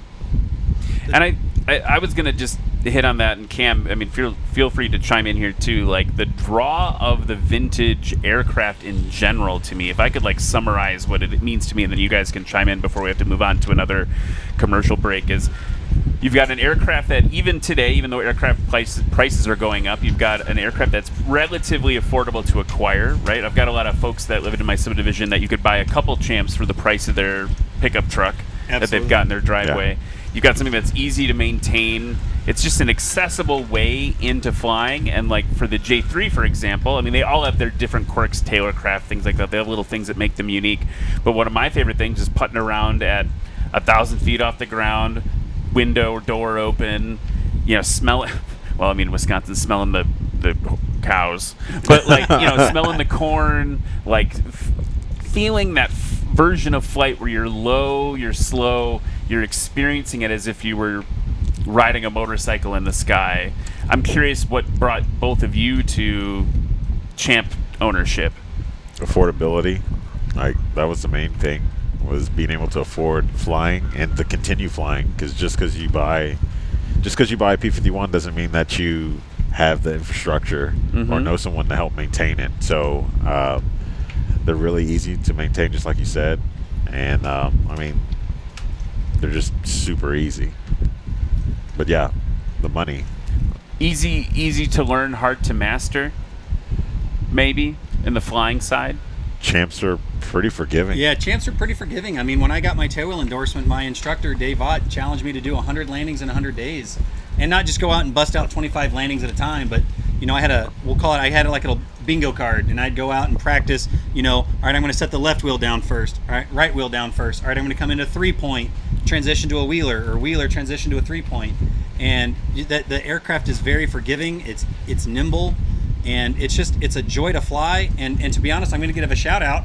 One of the other owners of my airplane is here, Ron Hansen. He's going to be competing for his first time in the rookie class, and we're going to share the same plane. So I'm excited to see, while we're not in this, he'll be in rookie and I'll be in essentially the back end of the Cub class.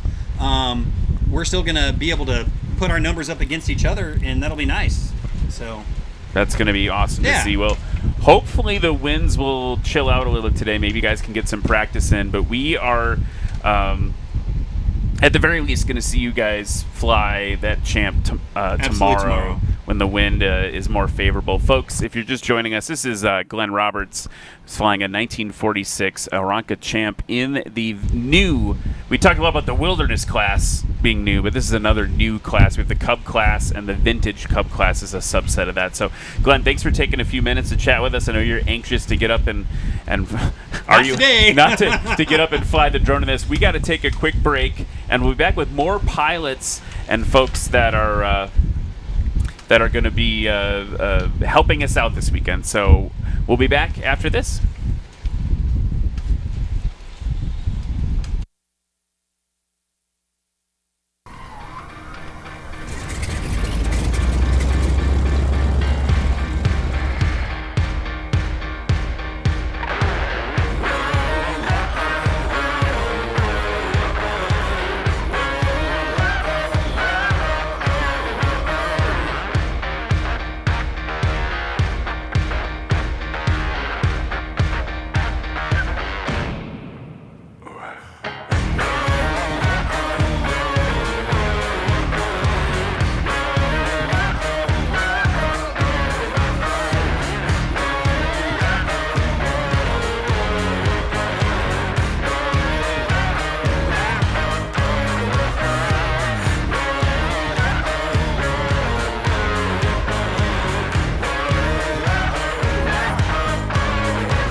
Yeah, I will. I'll announce it as soon as we're back.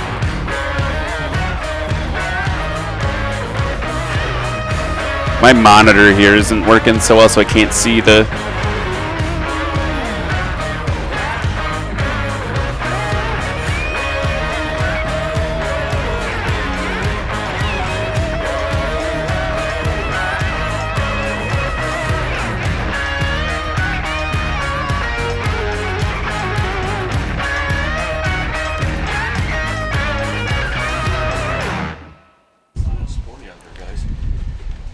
So we are back, and check it out. We've got a C-130 Hercules flying over us right now, and I want to make a quick announcement for folks here at Rosecrans Memorial Airport here in St. Joseph, Missouri. After some of those inspection passes, we are going to be calling practice because the winds are too gusty, even on runway 31. So if you're here in the crowd, we're not going to have any more aircraft practicing. It's just not safe for that today. We invite you to come out and check things out tomorrow. All the kids from Parkway, you guys actually have a little certificate you can bring with your parents tomorrow for you guys to get in. Your teachers have those. You can actually come in for free to check out the competition tomorrow. You don't need to leave, though. We should be opening the competitive pits pretty quickly. So you can go explore the planes once that's safe. So you can go talk to the pilots, check out their aircraft. We'd love for you to do that. If you're watching online, we are not done yet. We've got a few more folks we want to talk to here in, where are we? Missouri. St. Joseph, Missouri. Missouri, yeah, Missouri. So I got John. We've got Cam and I have John Douglas. Thanks for going and testing it out for us out there. Oh, you're welcome. It was fun, but it was a little sporty. The wind's a little stronger than you thought, but it was good. It was fun doing it for the kids. So, yeah, I mean, we were able to show them at least a couple short takeoffs, and then you were able to land over on 3-1. And we were talking about maybe moving practice to 3-1, but what are the conditions over there? They're about the same. It's a little less crosswind, but the conditions are about the same. It's still squirrely on the landing, even for me on my tricycle gear. It's just not good.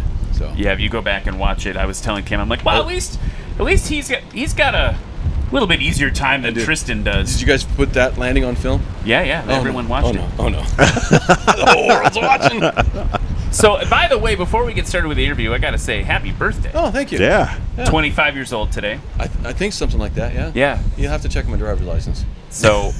It didn't expire today, did it? No, I don't. Oh. I don't know. Make sure you got that real ID thing. I do have that. Yeah, you got to make sure you got that little star. I don't know. Hot tip. That's a thing you need on your do. driver's license. You got to have the little star. You got to go into the DMV and get your little star thing so you can fly domestically. It's going to be a problem for someone somewhere is going to be trying to go someplace and they're going the TSA is going to be like, sorry, bro. Another hot tip: if you buy your own airplane, you don't have to have a real ID to fly. You just have to have a pilot's license, which is so it's much more convenient. A little bit harder to get than the real ID. It takes a little more time. But it's a lot more funner. A lot more fun. And a lot less people. Yeah, that's true too. So. Okay, you are no stranger to wind. No. You live up at the Wind River Valley, yeah? Wind River Range, yeah. Wind River Range. Yep. I got it wrong before. Talk to me about the event that you and your wife put on up there every year. Okay. This year will be our 4th season doing it, and our first year 4 years ago, we were trying to figure out. Somebody said, "Hey, we should have a STOL competition in Pinedale," and we were like, "Okay, how do we do that?" Never flown STOL. Just kind of watched it. We went down to Yuma for our first one and visited Yuma, Arizona. Oh, nice. To the Outlaw STOL and checked it out. I was like, okay, let's get it going. And we had our first event. National STOL came up and helped us put on the first one in, what's that, C-130? Yeah, sorry to interrupt. C-130 coming in. Whoa! Getting the wing up, too. So even for them, right? Even for something that big, good correction on that. Yeah, that was close. So, I mean, we used to say when I was you were a personal trainer. I don't know if you ever said this. When I was personal training, when I was more fit than I am now, my trainer would, you can smell the tires. We used to say, when it rains, we train.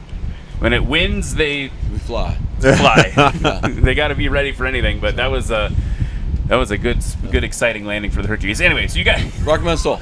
Rocky Mountain STOL back. Yep. Sorry, squirrel. It's squirrel. So we have some friends from Tennessee that Bruce and Kathy Walker, you guys interviewed them before. They came out and helped us put it on, get it organized. Anitra Goddard came out and helped us get it organized with National STOL. And then this, a little closer, sorry. In the second year, we were part of the National STOL circuit for the first time. And I think first season we had like 13, 14 pilots. Second year we had like 25, 26 pilots. And the last year we had almost 40. Yeah, we had 42 signed up, like 37 showed up. But it's been a great event. It's growing every year. I love it. I tell you a story about how I got involved in STOL. Did you know that story? No, hit me up. So it was 2023. Jeff Pohl comes up to me and he goes, "Hey, how come you're not competing?" It's like, "Well, I don't know." He goes, "Aren't you a pilot?" I said, "Yeah." He says, "Do you have an airplane?" I says, "Well, yeah, I do." And he goes, then he looks at me and goes like, "Why aren't you competing?" I was like, "All right, I'll try it." And we flew our first competition in 2023 for Rocky Mountain STOL and loved it ever since. So it's been a great time. And you're putting on like real competitive numbers too. Like you've grown as Oh yeah, a STOL pilot. My first competition in Pinedale, Rocky Mountain STOL, at that elevation with that DA, density altitude, my score was 1,200 feet. Last year, a little under 600. So I'm getting better.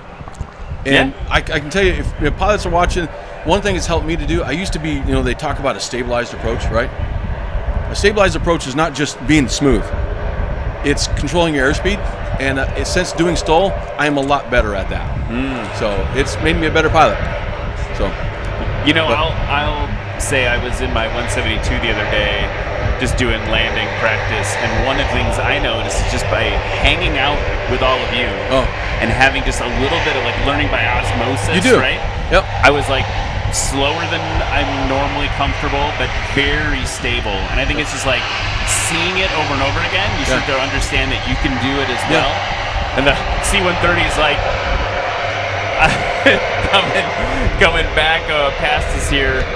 I want to see him do that. If you do that, if I did that in front of my instructor, had that wing come up, I think my instructor would say, "Hey, guess what? Back on the horse." Yep. We'll do it again. Yeah. So, doing STOL makes you a better pilot, and being with all the guys learning, and none of the guys out there are stingy with their experience or with their knowledge. They freely share it. Oh, hey, here, try this, or hey, try this, and so it's been great. It's been a lot of fun. Someone's sending you hearts in the chat, by the way. Oh, I can't read that. I don't have my glasses. Oh, it says it's your wife. She it's sent my you wife. A little emoji, heart emoji. Oh, nice. Yeah. Hello. She's probably saying happy birthday. She was with my grandson in California, and my son. So that's why she's not here today. But she did bring meat sticks for you. Yeah, Cam, do you want to explain the myth of the meat sticks? Yeah. Every time we're in the booth, there's a mysterious lady who brings these meat sticks. Yeah, the meat sticks. Your wife Angela, we'll be sit up here chatting, and then all of a sudden they show up, and it's like, oh yes. Yeah. They're always good too. I mean, I have not had a bad one at all. What's your favorite flavor? What was it? The elk, and is there like an elk and pork one? There's elk, bison, roadkill. Roadkill's one of my Roadkill's favorites. Yeah. Because that's just kind of like the mix. Mm-hmm. Like grind them all up. Roadkill. Yeah. We used to have a restaurant and find a little burger barn type thing. It was called the home of the roadkill burger. When I was a sounds kid. great. Yeah. I'm in. Throw me in, coach. So. Let's talk about real quick before we have to go and move on to commercial for a real quick second. I'm just curious what you feel like the season's going to be like for you, right? Touring class is kind of broken in two. You've got wilderness class. Brandon Korn and John McCardle are doing their big experimental touring class aircraft. What does the field look like for you? What are you hoping to accomplish in 2025? Well, I'd be lying if I wasn't saying I wasn't happy that Brandon and John McCardle were not in my class anymore, but I really am. It's fun to compete with them, and they're really good, but I'm hoping to do a lot better this year. So that's the goal. See if I can get up to that first place a little bit more often. So, but yeah, I mean, we'll see. They cleared the way for you at least, but it's not going to be an easy thing. There's still a lot of competition in that. I was watching Swamp STOL and those guys at Swamp STOL competing, and I was like, okay, that's going to be tough if they show up. But my airplane, it's a stock 182. The only thing different I have on it is the VGs. but it does really well. And I've learned how to fly that airplane really well and to do what I do with it. And but other guys show up with bigger horsepower in their sportsman STOL kits and they do better than I am. But it's okay, because that's my goal is to compete and to promote Rocky Mountain STOL. Yeah. That's what I want to do. Come out to Pinedale, Wyoming, August 15th, 16th. It's going to be fun.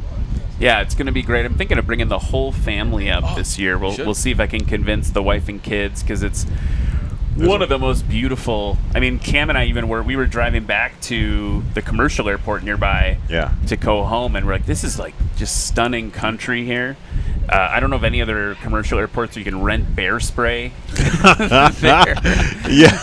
But just don't rent it. I'll give you mine. Oh, okay, thanks. Yeah, but so it's just such beautiful country up there, and what is, I think, really great about what you've built there, in particular in Pinedale, is it's such a family-friendly atmosphere, and you've built this whole thing around the pilots, giving them this great experience up in the mountains.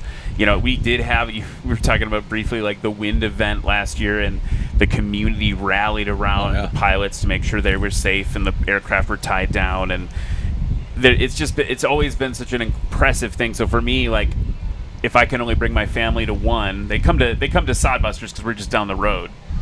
But if I can bring them to one on the road, Pinedale feels like one for a fourth grader and a first grader to come out and be like, look at the mountains, look at the wilderness, look at this amazing community that we have here. So we're trying to organize a hike to got a place in the mountains called Photographer's Point or Inspiration Point, and we're trying to organize a hike to there. And one of the things we tried to do, because in the beginning we traveled around to all these STOL competitions by car, and I was like, all right, the first one we went to was like, we land, we're just spectators, and like, what do we do? Talk to the pilots. What are you guys doing? Well, we just hang out here. And it's like, we got to give them something to do. You got to take care of them. So we tried to, organize events, give them a list of things to do. We have the concert in the park on Friday night. The guys love that, and that's free. And then this year we're trying to organize a different event with dinner at another restaurant on the lake. So give a different feel for it. So we've done horseback ridings. Kathy has organized one of the paint and sip for the women. Well, they love that. So, yep. Yeah, lots to do up there in Pinedale, Wyoming. Again, that's August 15th and 16th. Yep, that third weekend in August. Yep. So today is your birthday, so happy birthday. That'll be my birthday again. Oh, cool. So thank you for throwing me a STOL competition for your birthday. For my birthday. That's a better reason to bring your wife and kids to celebrate your birthday in Wyoming. Right, we can all. And the 15th is my wedding anniversary. There you go. So I was like, come on, come with me to work on our anniversary. All right, thank you, let me John. know how that goes. We'll see. Thank you for joining us this weekend and on the mic today. We are going to take a quick break, but check out Pinedale, Wyoming. Check out Rocky Mountain STOL. A couple months. Excited to see you fly tomorrow. Thanks for hopping on the mic. Yeah, thank you. All right, we'll be back with a few more interviews here at Rosecrans Memorial Airport in just a few minutes.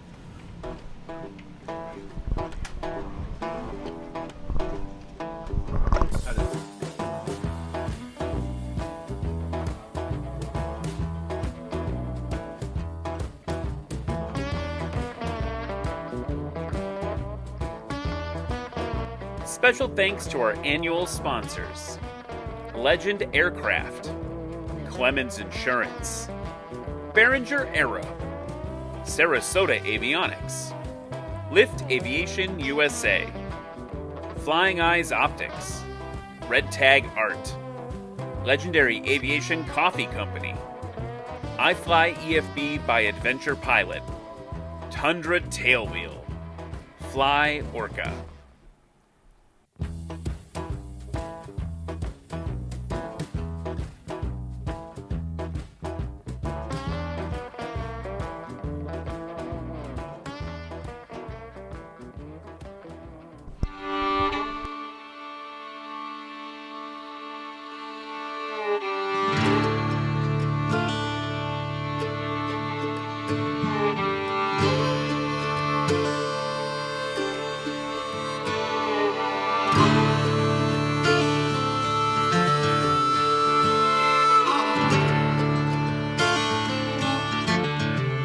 We couldn't do this without our local sponsors: Sunshine Electronic Displays, Buchanan County, BMS Logistics, Alltech, E.L. Crawford, Eidecker, Woolpert, Central Flying Service, Indra, Fly Tech Academy, Chick-fil-A, Crane Construction Company, Equipment Share, Gray, Hilliard, Metronet, Mosaic Life Care, Orthopedic Center, St. Joseph Chamber of Commerce, St. Joseph Sports Commission, Will Woods State Farm, Tech Team, Texas Roadhouse, The Payden Link, and Think 516.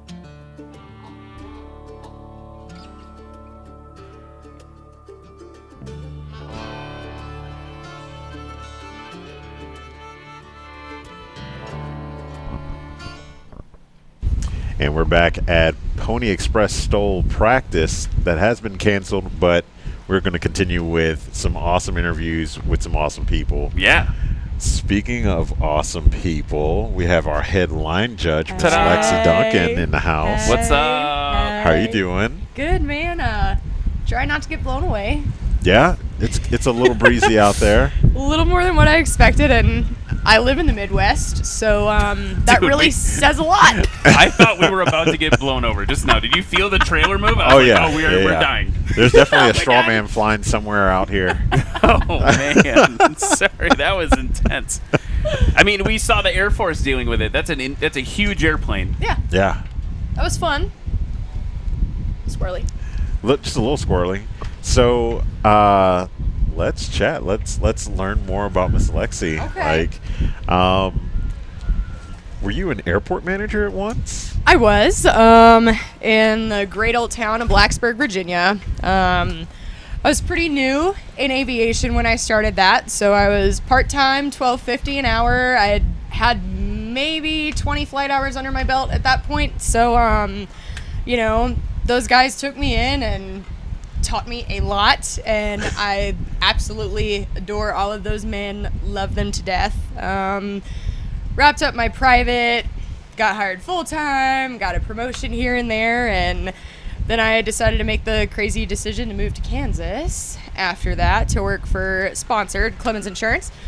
And but I do miss the chaos of the flight line on a day-to-day basis, but clearly I still get my fix with National STOL because this has been nothing less than chaotic, and I love that. Heck yeah. So you worked the line, and then you became airport manager. Yes. Okay. Nice. Yeah, so Yep. you put in the hard work. Yeah. Like yes ma'ams and no ma'ams. 8 and yes, a.m. to 7 p.m. about 5 days a week. Sometimes we'd throw a little 3 a.m., jet landing and fuel them up, and so it was crazy hours. That part I don't miss. I loved it, but I hated it, and as one would. But it, the people there were just absolutely awesome. So my the operations director had so much experience. I mean, he'd worked for AOPA, he had MEI, double I, all this stuff, and the ops director was a former C-130 flight engineer, and then we had a guy that was on the P-3 in the Navy. So it was just, nice. I mean, it was, the stories that they had to share, it was never not fun. Even when it was work, it was never not fun. Heck yeah. What was some of the, I mean, you had to have met a lot of influential people, like coming and going. Maybe not super famous, but just people who have influenced you, given you like awesome advice, like while you were working on the line. Like, what's some of the advice that you've heard from just normal people coming through the airport? Man, there was a Citation Latitude pilot named Ed, and the day he retired, I just about cried. And they would only come in a season out of the year for like football, but man, Ed would always make you smile, and he always had some piece of advice to give you. And I'll never forget, I showed him a video of the first time I landed a J3, and his best piece of advice to me was keep learning, keep using your feet. Yeah. Keep learning. He said, "Girl, that was awesome." And I mean, he just always had something to say. He had a 3-legged cat. He said blew a tire, and just every time he came in, he would just always tell me to keep going, and I'd talk about, well, I'm here and I don't know how to get here, because I'm a first gen pilot. I paid for all my training out of my own pocket, and those are the people that you want to talk to. And he just always told me, you're doing great, girl. You're doing everything you need to be doing, and figure it out as you go. You don't have to have this strict, solid path. And once I actually took that into my thick skull, everything got a lot more fun, way less stressful, and just have somewhat of a foundation, but just let it ride. And it's been a heck of a journey. That's awesome. What's life been like moving from Virginia to Kansas? I feel like I've become a real pilot now, because I used to think that 10 knots of wind was a lot, and that's a calm day in Kansas. So is it okay that I still kind of feel that way sometimes? Yeah. I'm from Wisconsin. Okay, sorry, I digress. Okay, thanks for validating me. But a lot of people think of the Midwest and they don't think there's a whole lot going on there. But I tell you what, Wichita is the best place for people that love aviation and love a really good steak. And those are kind of one of the only two things that matter in my life is airplanes and steak. So it's, I'm in the aviation hub. There's, I can sit out on my balcony and watch KC-135s land. I've got T-36s circling around, and it's just, awesome. You don't get that everywhere. It's cool. Yeah. It's awesome. It has its own beauty. I miss the mountains a little bit, but it's just so awesome for aviation. There's so much growth to be had in that area. So that's what really makes me excited to be there, is just keep learning. Yeah. Heck yeah. So are you you're the headline judge, but are you ever going to compete? Are you going to bring a bird here? That is the plan. I don't have a tail wheel to fly consistently enough, because if I'm going to go out there, I want to put some good numbers out there, and hopefully stand in the middle of the podium. But once I can get to a point where I can really, really, really practice consistently enough, I've got the most beautiful 150 you'll ever see. There's no sarcasm in that statement whatsoever. But I'm not going to go out here and compete in a little 150, but it's planned in the future. Yeah. So I'm really excited to work towards that, and I've got good chunk of tail wheel time under my belt now, and I've got all of these people to help me learn and help me grow, and mainly tell me what not to do versus tell me what to do. But I also feel like I have a little bit of a one-up, because I've seen over the last 3 years, I have seen so much, and thousands and thousands of landings up close. So I have taken my notes, and hopefully when the time comes, I'll go out there and kill it. Yeah.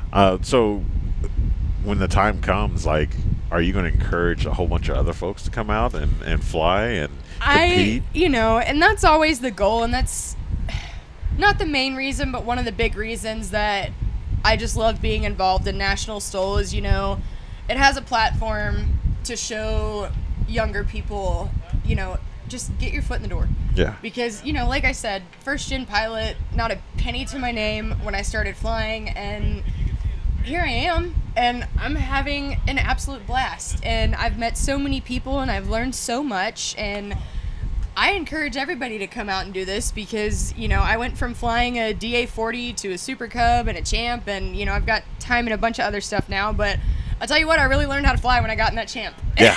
It's funny, you went from most people go least technically advanced on up. You went from a very technically advanced airplane all the way. And the second I got in the seat of a Super Cub, I never wanted to touch that DA-40 ever again. And so I encourage everybody, if this is something that you're considering doing, even just come out and volunteer. This is very much my second family. Everybody here is just so kind and awesome. awesome. Yeah. Freaking awesome. And that's, you know, airplanes are awesome, but that's really what keeps me coming back is just the family that, you know, we all have here. It's unlike anything else. Yeah. So would you say that it's not intimidating? Well, there's an intimidation factor with being around some of the best in the world, but like as far as like being female and wanting to come out and fly, like would you say that there's any type of intimidation factor that's out there? I've always tried to not worry about that. Yeah. And, you know, not make that a factor. Obviously, it's in the back of my mind, and I just admitted it, which I said I would never do, but that's okay. But, I mean, you know, all of these guys just encourage me so much and want to help in any way they can, and, you know, it's just one of us. Yeah. So it's... I think it'd be killer to go out and do that, you know, make a little statement and hopefully encourage other young women, because I know there are a lot of awesome tail wheel women out there. So I would love for them to come out, because I mean, I love you guys, but it's a lot of men. It's a lot of men, and I love it, but man, come on, girls. Yeah. We have a few women that compete kind of regularly on the circuit. Katie, shout out to Katie. I don't know if she's watching this. She's probably spraying right now, but I adore when Katie's here. Yeah, absolutely. Yeah, same. And we need to get Annie out here too. Yeah. She can fly that Husky. Yeah. We'll work on it.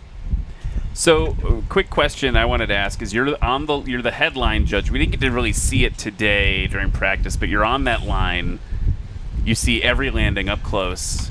What advice do you have? You were talking about getting advice, but what advice do you have for all the competitive pilots, since you're literally the closest to the landings? Oh, geez. I mean, these guys do it all so well. My best piece of advice to them would be stop scratching so I don't yell at you. Because I do get loud when someone I love very much hurts my feelings and scratches. So just add a little bit of power, you know. But I mean, they're so skilled, but I have none, really. That's fine. And that says a lot. That really says a lot. Everybody is just amazing. Yeah, and that's, I think, one of the fun parts. If you're new to National STOL, tomorrow we can hear her from the booth cheering on or not being so happy with some of your favorite pilots when they scratch, but cheering people on, and you'll hear it on the broadcast. I think it's literally you yelling from there into our headset mics, and people will hear you at home. That's awesome. So much passion for it. I love it.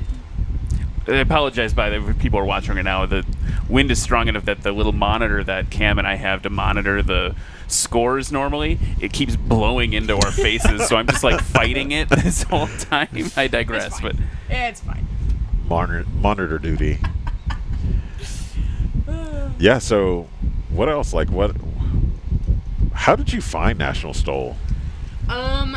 I saw it online, and also at Sun and Fun, and I don't even remember. It's been a couple years now, and it was the coolest thing ever. Because, you know, I'd been in aviation, but I didn't know that backcountry flying was a thing. I didn't know that, you know, these fat tire cubs really even existed, and I'd already had the aviation bug, and then I got the bush plane bug, and that is an infectious disease that is not curable.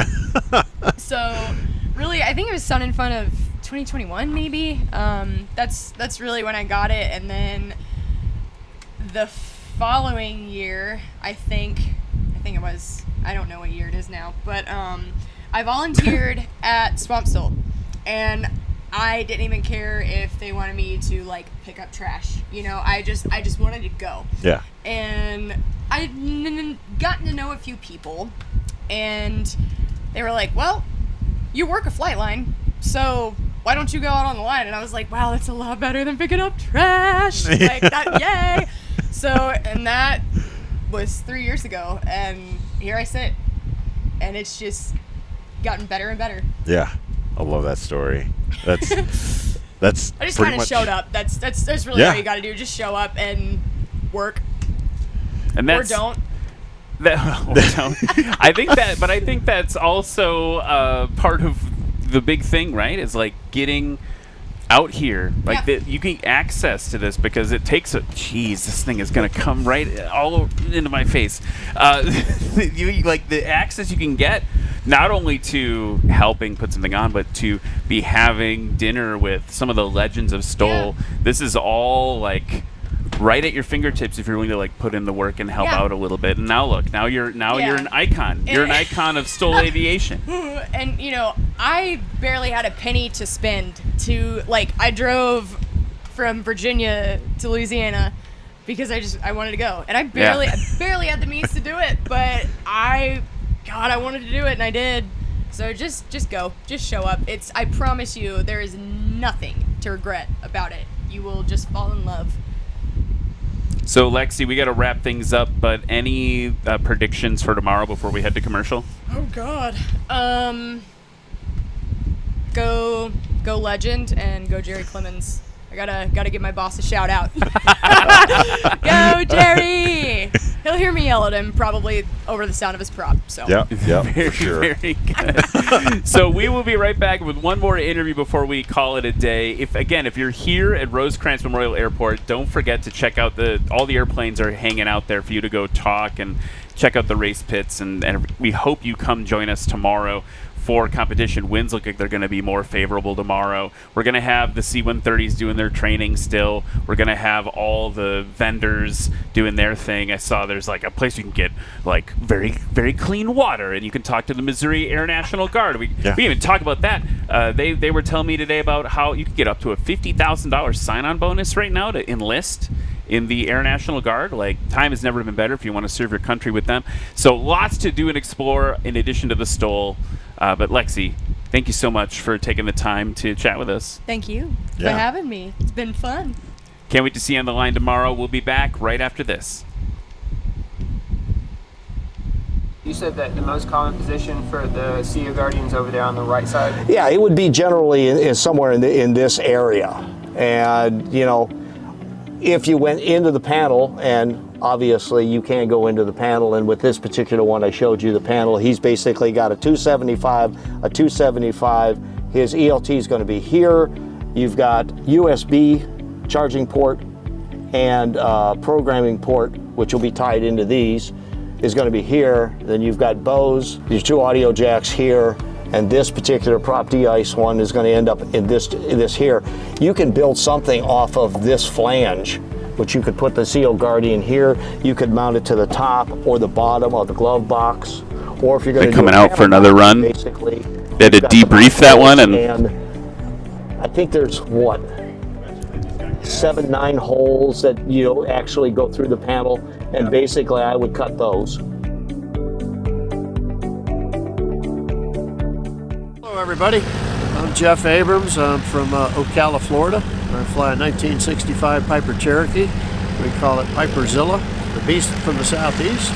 Out here practicing today at Lone Star STOL. My practice today wasn't as good as I'd like to see it, but you have good days, you have bad days. Found out for the landing, the runway was pretty soft for my airplane.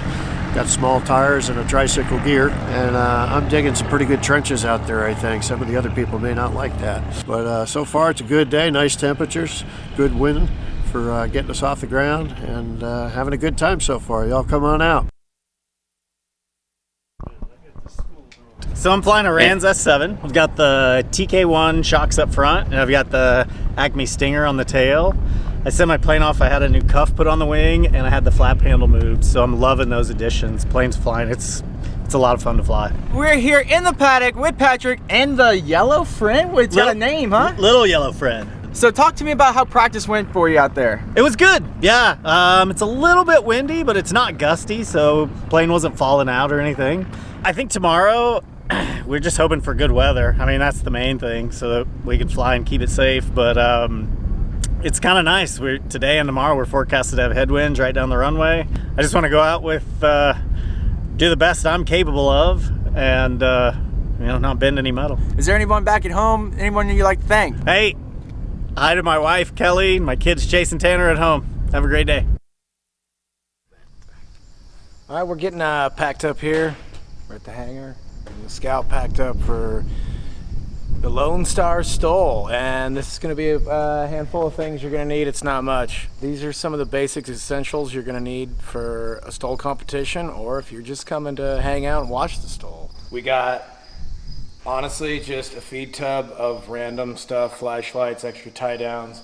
We got fuel bladders, which are Jeff Daly's. He's probably going to want those back. We use those to drain some fuel to drop some weight. Lawn chair, another one of Jeff Daly's.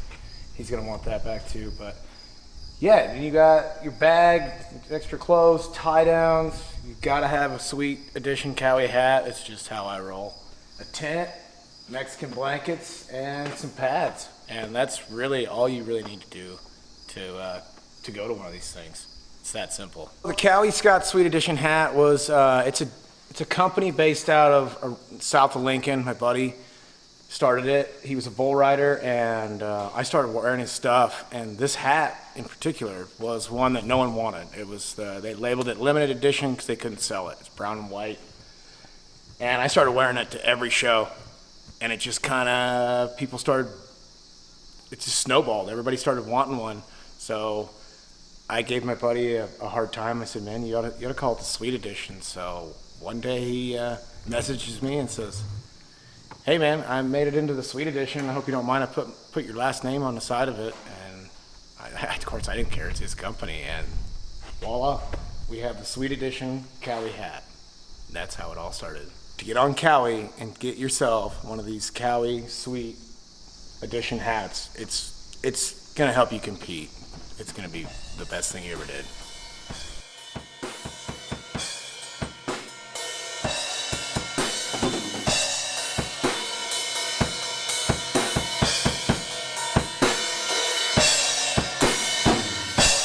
Hey everybody, Scott Sleep from Hyannis, Nebraska, and I fly Blanca Scout and National STOL.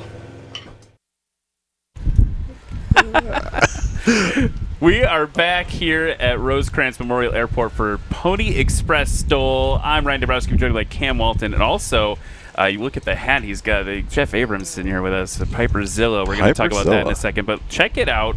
We got another C-130 from the airlift wing that's based here, getting ready to come out. It'll probably take them a few minutes to get their pre-flight checks, but they are still going to go out and train in this very aggressive wind. And if you're just joining us, practice today was we were going to give it a go, but the wind that Jeff was actually just saying, he's like, I think it's getting even worse.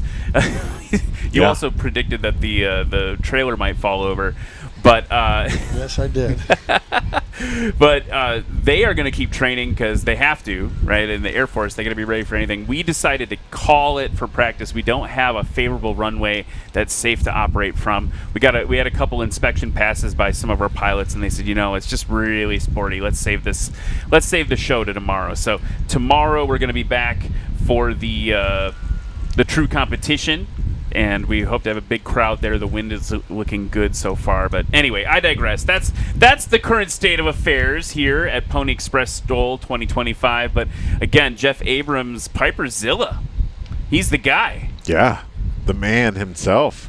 In the airplane that shouldn't be a STOL aircraft, but that's what they tell me. Yeah, it is. You're out here competing. So tell us, what compelled you to choose a Cherokee 180, which is, I have 64 hours in, not in yours, but in Cherokee 180s. I want to look up how many. Everyone ends up getting time in a Cherokee. I want to look it up too. A lot of people fly Cherokees. That's true. Yeah. I'm not sure I really chose a Piper Cherokee. It's an airplane I owned for almost 3 decades, and after teaching a couple of my kids how to fly and looking for another purpose to go out and fly the airplane around the country and everything else, found National STOL, got involved in it, and I'm in my 4th season right now, and having a great time flying little old Cherokee in the contest. It's actually won a few awards on occasion.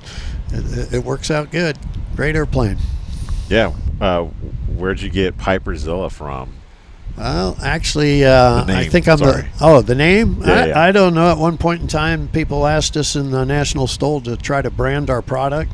Sat down one night scratching my head and came up with the name Piper Zilla. Yeah.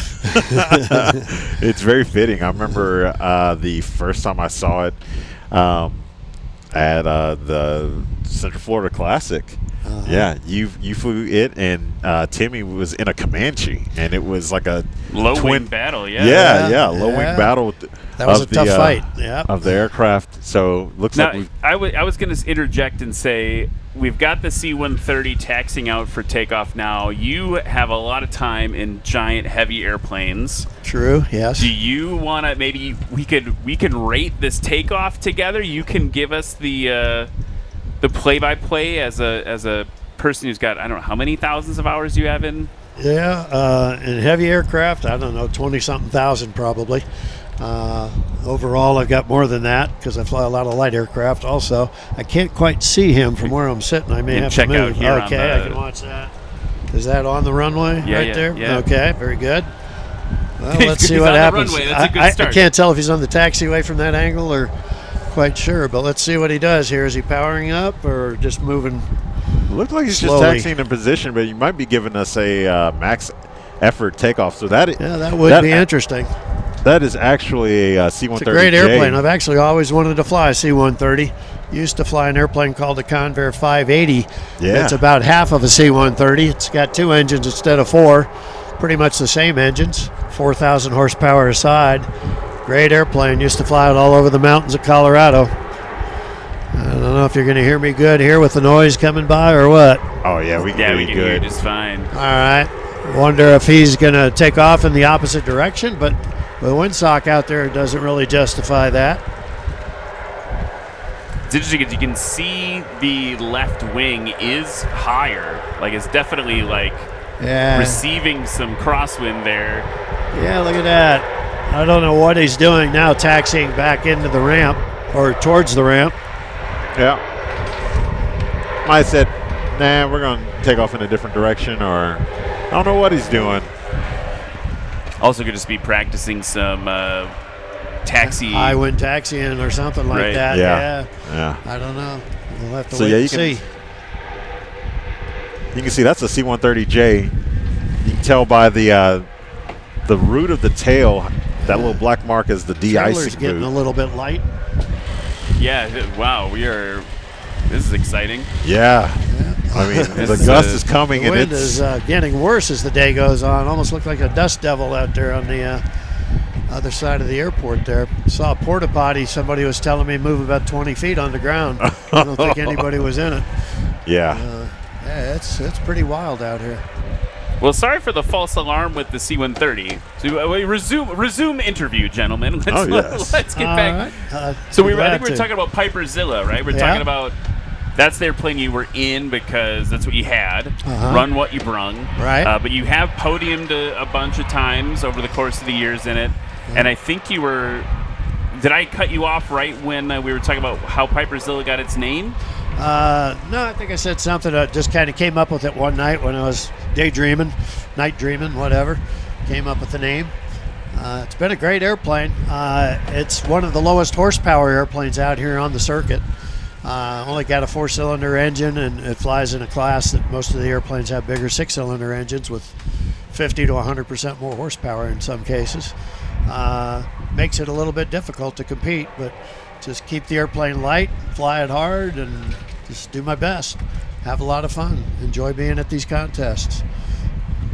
Yeah, so you live at a very established, very nice air park that has y'all have some really cool events like monthly, I would say, but like annually you have a really big event that happens with a whole bunch of people who come in with warbirds and many times a year. Many times. I don't know, probably 7 or 8 times a year perhaps. Oh, okay. Nice. And it's a place called Leeward Air Ranch down in Ocala, Florida. Almost 200 homes on the property. When I last looked it up about several years ago, I guess, it was the second largest flying community in the nation. And we got a 6,200-foot long grass runway that's some of the prettiest grass runway you could ever land on. I got a little hangar home there with 3 aircraft, Piperzilla being one of them, a clip-wing Piper Cub and a Robinson R-22 helicopter. And it's just really great. Open the hangar door and go flying right there. Some people live on the water, play with boats. Some people live on a golf course, play golf. I play with airplanes on an air park. So Very convenient, very enjoyable. Yeah, there's some very cool airframes that are out there. And Oh yeah, some real special stuff. Right across the street from me, just moved in a P-51 Mustang. Oh, geez. And down the street is a P-40 Warhawk, TBM Avenger. Quite a few warbirds are moving into the area just in recent times, past, 2 years or so. Makes it interesting when you go outside and just sit in your chair. Yeah. And hang out. It's neat. Looks like a C-130 on the opposite runway out there touching down. Yeah. And that P-51 you mentioned, that's not just any P-51, right? That's a Cavalier Mustang? It's not converted to a Cavalier. Okay. There is a Cavalier that comes and visits us. Okay. We Gotcha. did have a recent warbird fly-in. I think there were 6 Mustangs there on that day. I've been around the air park for over 30 years, and way back when we used to have probably 125 to 150 aircraft that would show up on Warbird Day. Everything up through L-39 jets, T-33s, all kinds of stuff, and the P-51 Mustangs and Bearcats and Sea Furies, all kinds of wonderful aircraft right there, literally in your backyard. Wonderful event. Just drive down there in your golf cart and have a good day. Have you talked to the P-51 owner if they want to just maybe go like for like trade time? Maybe he could take the Clipwing, J3, and you could get a little P-51 time in. And yeah, I could do that. I have a tendency. I've flown many different aircraft, and I have a tendency to put one of my kids in there when I'm offered a ride in a very special aircraft of some sort. But there's a lot of people that like to trade rides with me because my Robinson R-22 helicopter, there's not a lot of personal helicopters in the area, and a lot of people just want to go for a real helicopter ride, not a sightseeing ride around, say, Las Vegas or New York or something like that type thing, but a real helicopter ride, maybe handle the aircraft a little bit. And we trade rides. There's a lot of people that like doing that. After you've been there for many years, everybody's kind of been for a ride, pretty much, except for the new folks. So when the new people move in, they get rides, I guess. I'll go out in their new seaplane or whatever they've got, some kind of cool airplane or high-tech Cirrus or home-built that goes 300 miles an hour or something. Just have fun. It's a neat experience in different aircraft. Yeah. It sounds like I need to move in. Seriously, yeah. The houses are hard to find. They sell quickly when they rarely come up for sale. Unless you know somebody and you're on the inside track, it's pretty hard to get your hands on one. I mean, I'm sitting. I have the inside track right here. Yeah, you do. Yeah, just call me. I don't always hear about it as quick as I should, though. One across the street from me that just went up for sale, I heard, and it sold in 3 days, and nobody ever knew about it. It was just kind of a top secret deal. Classic. Yeah. So, go ahead. No, you go ahead. Oh, now we're going to have a fight of politeness. All right, the C-130 is taxiing back. A little bit easier on 3-1, by the way, for Looks them, like I think. I wanted just to talk about the season a little bit. Obviously, you come to a fair amount of events. You've got a bit of a haul to the West Coast for it to hit those events. But any plans for the season or things we should watch for in your competitive journey this year? Yeah, well, thanks for asking for that. Hopefully this contest goes off real well tomorrow.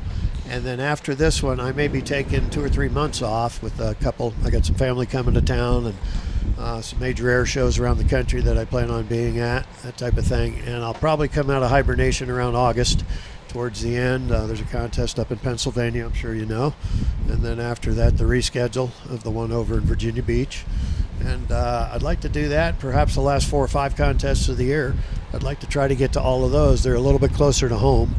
Took me 11 hours to get here yesterday. And that was just flying time, probably 13 hours door to door from my front door of my house, literally. So that's kind of the schedule for right now that I'm looking at. Yep. Cool. So yeah, a little bit of a break and then kind of bringing out the tail end of the season. Right. I want to just compare notes. To drive here from Milwaukee took me 10 hours yesterday. Okay. So, yeah. Wow. I think you still had a more fun journey than I did. I don't know. We had a couple weather issues and a couple of thunderstorms we had to play with and a few other things going on. So I don't know if we had more fun. But yeah, it was a nice ride overall. When you get down to it, there's always, you go on a trip. That one was 940 nautical miles the way we routed it out. So, like I say, about 11 hours because we had some pretty strong headwinds for a major portion of the trip. And that's always disappointing. You never want the headwinds. But that all worked out. You just got to sit there patiently, burn up gas, and watch the waypoints go by. Sooner or later, you get somewhere. That sounds like sage advice from a former airline pilot. Yeah, people ask me sometimes, don't you get bored going slow in a little airplane versus your high-speed airliners or whatever? And it's, no, I get in whatever airplane I'm in, and if it says 3 hours on the flight plan to get there, well, sit there for 3 hours, and then I'm there. Whatever, it just won't be as much distance. That's all. I don't know if you saw the fear in my eyes in that last gust. I was like, oh, like you can feel the trailer is like generating lift. Trailer's getting light, yes. Yeah, it's like so sporty. I don't know if it's time to wrap it up or not, but I want to ask a question to Cam. I'm sure you've got a final one to bring us home, but like you have all this experience. You've flown tons of different types. You've flown jets. I always say during the broadcast, you can tell the jet time comes through and how stable your approaches are. You've got a lot of experience to give, and I know that one of your passions is sharing aviation with younger folks. Right. What advice do you have for someone who's thinking about competing in National STOL? If someone's watching this right now and they're like, man, maybe I could do this, what advice would you have for them?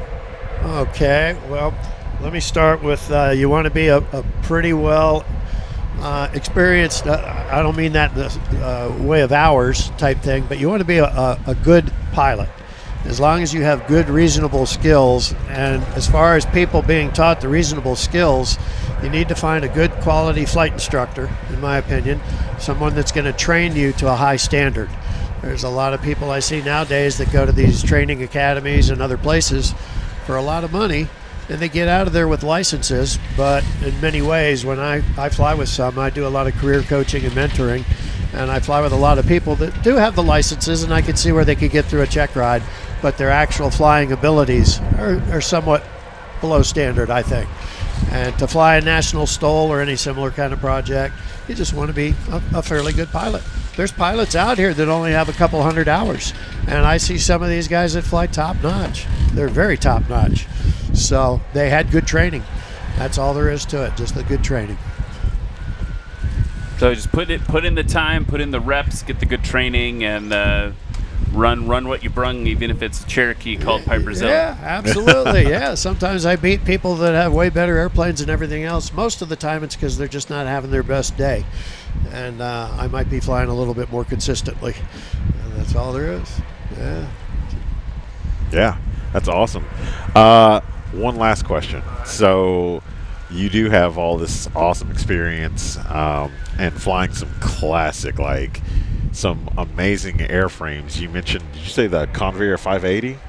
Convair 580 was one of the selections, yeah. So what is one of the airplanes that you could go back in time, or if money was no object, you would resurrect that is no longer flying, that you would, what is one of the ones what is your favorite out of all the classics? Okay, I've asked that question a lot, and sometimes I answer it by just about all of them. Most aircraft I really like. I flew a DC-8 Super 71 and 73 series for, I don't know, probably 21, 22 years. Okay. Got a lot of time and experience in that, and feel very comfortable in that airplane, and they're pretty much retired. There's one or two flying around for charity situations now. Very much enjoyed that airplane, but that's in an airline environment. For fun flying airplanes, I used to fly air shows in a pit special. There's still a lot of those around, but that's a very fun airplane. We don't talk about that much, but we got to start talking about that more. But sorry, I digress. I forgot about that. Yeah, that's fine. Yeah. But the pit special is a lot of fun. I currently on a clip wing Piper Cub. It's similar to what you see out here, but it's very different. Mine's a 1946 model. It's 80 years old, but it's built to a very high standard. It actually belongs in a museum probably, but we fly it on a regular basis. It's a gorgeous airplane. And I like to go out and play in that a little bit. You can do some basic aerobatics versus the stuff I used to do in a pit special where you got real crazy. But it's fun. And after that, I could probably list another 50 airplanes. But there's a lot of them. I just enjoy flying almost anything. You just do what's appropriate in that airplane and have a good time. Okay. Heck yeah. That's actually like a great just lesson in aviation. Like, do what's appropriate in that airplane. Yeah. And have a great time. Yeah. As my friends like to say, fly the wing. Yeah. Fly the wing. Fly the wing. Yeah. Yeah. Very This appropriate. trailer is about to fly the wing, so we might need to wrap this up. I agree. Well, first of all, Jeff, thank you so much for taking the time to come chat with us today. And we can't wait to watch you fly tomorrow. Thank you very much, Ryan and Cam. I appreciate it. Yeah. So, folks, thank you so much for watching today. I believe that wraps up all of our interviews here from the, I call it the attempted practice at Pony Express STOL. We're going to be live tomorrow for the full competition. Go to nationalstol.com for more information, YouTube, Facebook, all those things. We're going to wait for the wind to die down tonight and then see what happens, but tomorrow winds are forecast to be favorable. So if you are in the area of Rosencrantz, I was thinking Rosencrantz and Guildenstern are dead. Sorry, theater major coming through. If you're going to be at Rosecrans Memorial Airport or anywhere near it, St. Joseph, Missouri tomorrow, come on down to the airport. We've got a lot of fun things, got a lot of great things, and if nothing else, you're going to see every once in a while a C-130 off doing cool C-130 things. I think yesterday, Cam, you were saying they were dropping stuff in the field or something? Yeah, there's a drop zone right in front of us. They're dropping stuff out of the backs of the C-130s out of the Hercules. So thank you so much for watching tonight. Thanks to all our friends in the chat. I see you guys have been chatting the whole time. We love you. Thank you for your support. And we will be back tomorrow with more National STOL action. Name's Kelly Qualls. I'm out of Hot Springs, Arkansas, flying 121 Papa Sierra, which is a Carbon Cub CC11-100, which means it's powered by an O200. It's about, I've got high compression pistons, so it's about 115, 120 horsepower. The only change I made, well, I think last year I still had the TKs on there, so upgraded to the Acme shocks. I like them a little better, and then went from the 850s that I had up to the 29s, just to get a little bit better rebound. And I do a lot of bush flying and such, so outside of just STOL events, having the bigger tires is a safety factor for me. Coming down to Swamp STOL, they had a pretty big storm come through, so everything's super wet. Some of the planes taxiing through were like 3 or 4 inches of water, it looked like. So they're splashing around. The crown on the runway is about the tallest part, so it should be good for an event perspective. But yeah, taxiing through is going to be a little... Hey, are we actually done? I didn't mean to just totally cut it. I was in the rookie class. There were 3 of us, Chris, Nick, and I ended up in first place in there, so they kicked me out. I'm no longer allowed to be called a rookie, so they bumped me over to the sport class, which is going to have the 12 or 13 pilots, and with that, it's going to be pretty stiff competition. I think out of all the classes, it's the one that has the most people in it. Justin is putting down improving scores every time, and he's dedicating himself to the sport this year, from my understanding, and that's exciting to see. If you want a really relatable story, start following some of these rookies now at the start of the season and see what they do through the end. Yeah, I've really only been able to practice for about 5 months in the airplane that I built. And so the Xena 750, it's a hand-built airplane that they sell. It comes match hole drilled, and you get all the pieces, like a big Lego kit. Yeah, a lot of people know I fly an auto conversion, and so I have a Honda 1.5-inch engine for Viking aircraft engines.